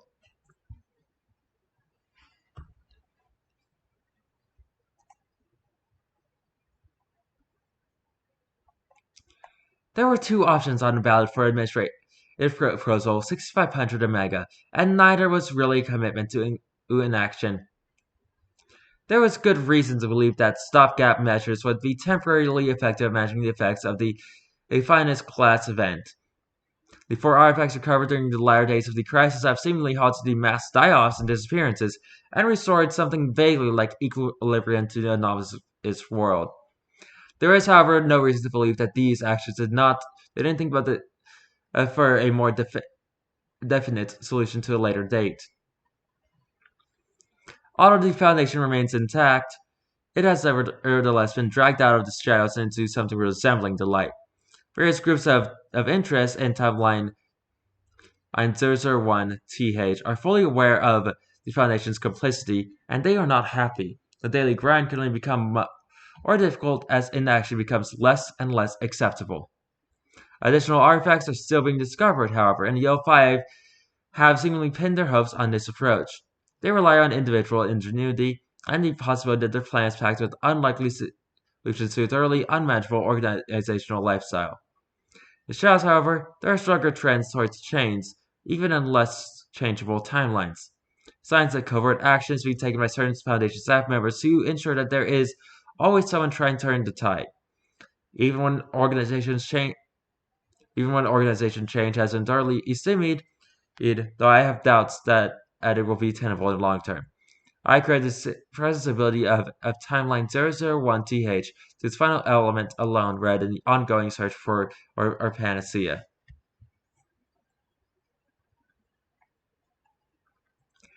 Panacea, she mutters. There's simply a way to say it. Miracle ears. She looks away from his screen and shakes her head. It's clear that why these timelines have survived, why they can never again collapse back to baseline. There is no baseline. Not anymore. The decisions made by O5 Council, the final vote of the mediator, have defined these two timelines in such perfect opposition that they can no longer be reconciled. It is tempting to speculate on the motives of the voters in each case. Of course, timeline 001 on Vanguard was seemingly born out in a flash of hope for the future, not for some improbable happy ending, but a world that would not end. Maintaining the status quo would eventually doom our anomalous Earth to death. Tear apart the interconnected life. All those long years of turning a cynical eye on every offer of aid, every cry for help, every damaged or dying thing, of refusing to change our methods to suit our circumstances, of fighting 1,000 battles on every possible front must have weighed heavily on their consciences. In the end, did 0513 see the writing on the wall? On the other hand, timeline 001-TH, I don't know what TH means, may have been born from caution, apathy, or something in between. Perhaps the cost of change had been deemed too great, the solution too difficult to put into place. Perhaps the threat hadn't seemed severe enough to make it worthwhile. There could have been doubts about the Farai's proposal, about their motives, about the advisability of taking rash action on the sensitive issue. Not everything in the database was a murder monster, after all, and the clinical language of each file often masks a very human relationship between the researchers and the research.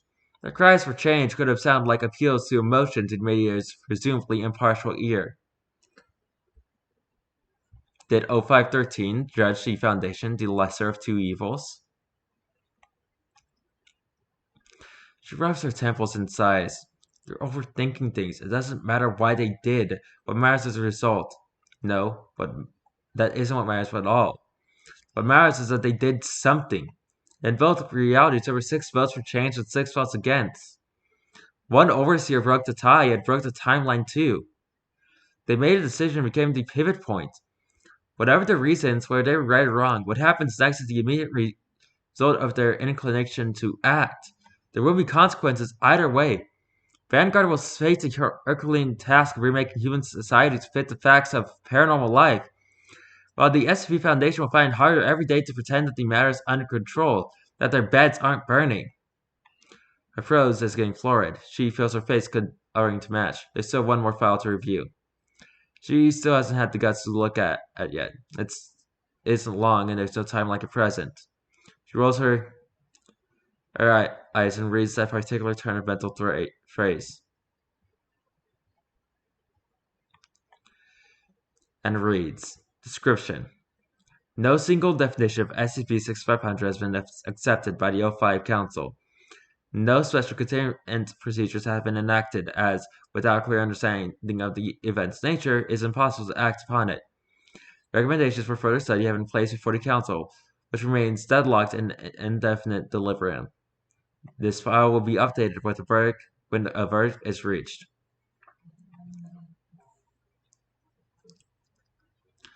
It never did get updated from timeline 00105. It never got the chance. She expected this to become a new baseline, the middle course, the center that could hold. She was wrong. This is a world where 0513 chose not to enact the stopgap measures of waving magic wands and chose not to take a chance on the kindness of strangers and the resilience of those they looked down on for decades. That world simply didn't exist anymore. The timeline had run out. Why? And suddenly she knew. It isn't a pivot if nobody moves. A simple fact, so pithy and literal, is the only possible explanation for the persistence of these two new baseline realities, and the collapse of the static alternative. One world will grow and the other will stagnate, but the only other option was simple oblivion. Whatever their policies and politics and personal preference, neither version of 0513, whose reality survived, refuses to take responsibility for or what happened next. One judge continued the paramount and trusted that the problem could be solved without changing the system. One judge insists on the problem and promises to do better. Two unsyllable poles, two causes forever separating the worlds, which are their effects. I theorize that timelines, like civilizations, need momentum to stay the course. This may sound unscientific and it may sound unprofessional, but it's what the evidence supports. I choose to believe that choice, that action, is the key. She taps out the last few words, then activates its thaumaturgic countermeasures, which start to count to revenant emergency shutdown. That's enough for one day. There'll be more to do tomorrow, in every world that still spins on. Submit report. Submission complete. You did not fade. You did not fail, but made a choice and tipped the scale. Two journeys out of joint, the verge beyond, the point of no return. Oh, no return hub.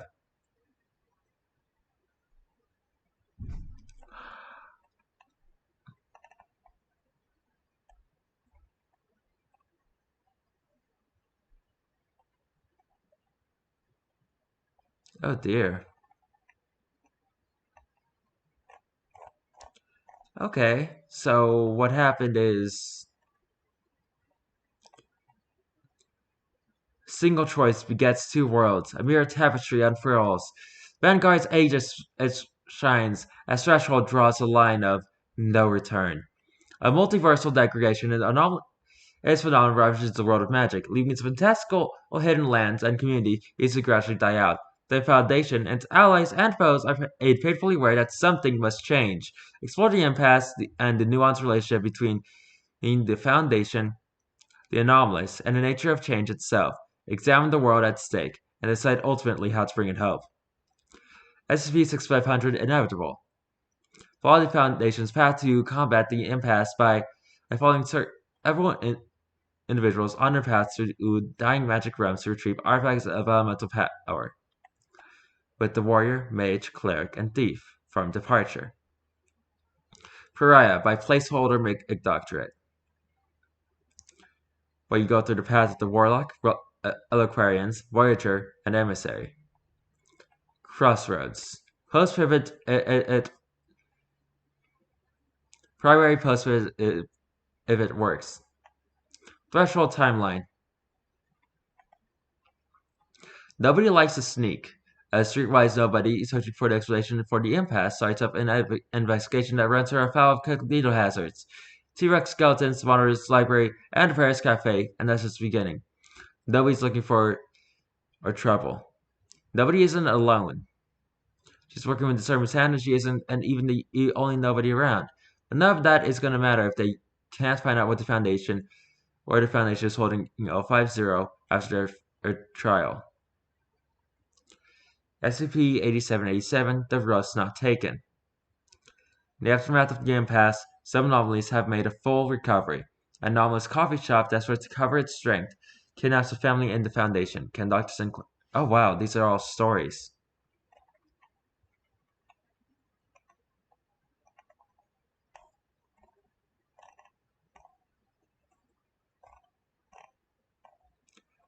Looks like the Vanguard goes for a while.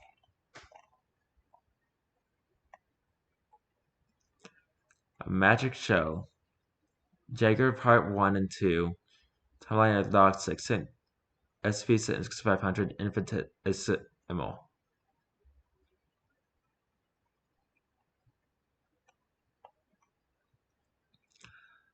I think... Now we're calling it. This is the end of SCP-6500.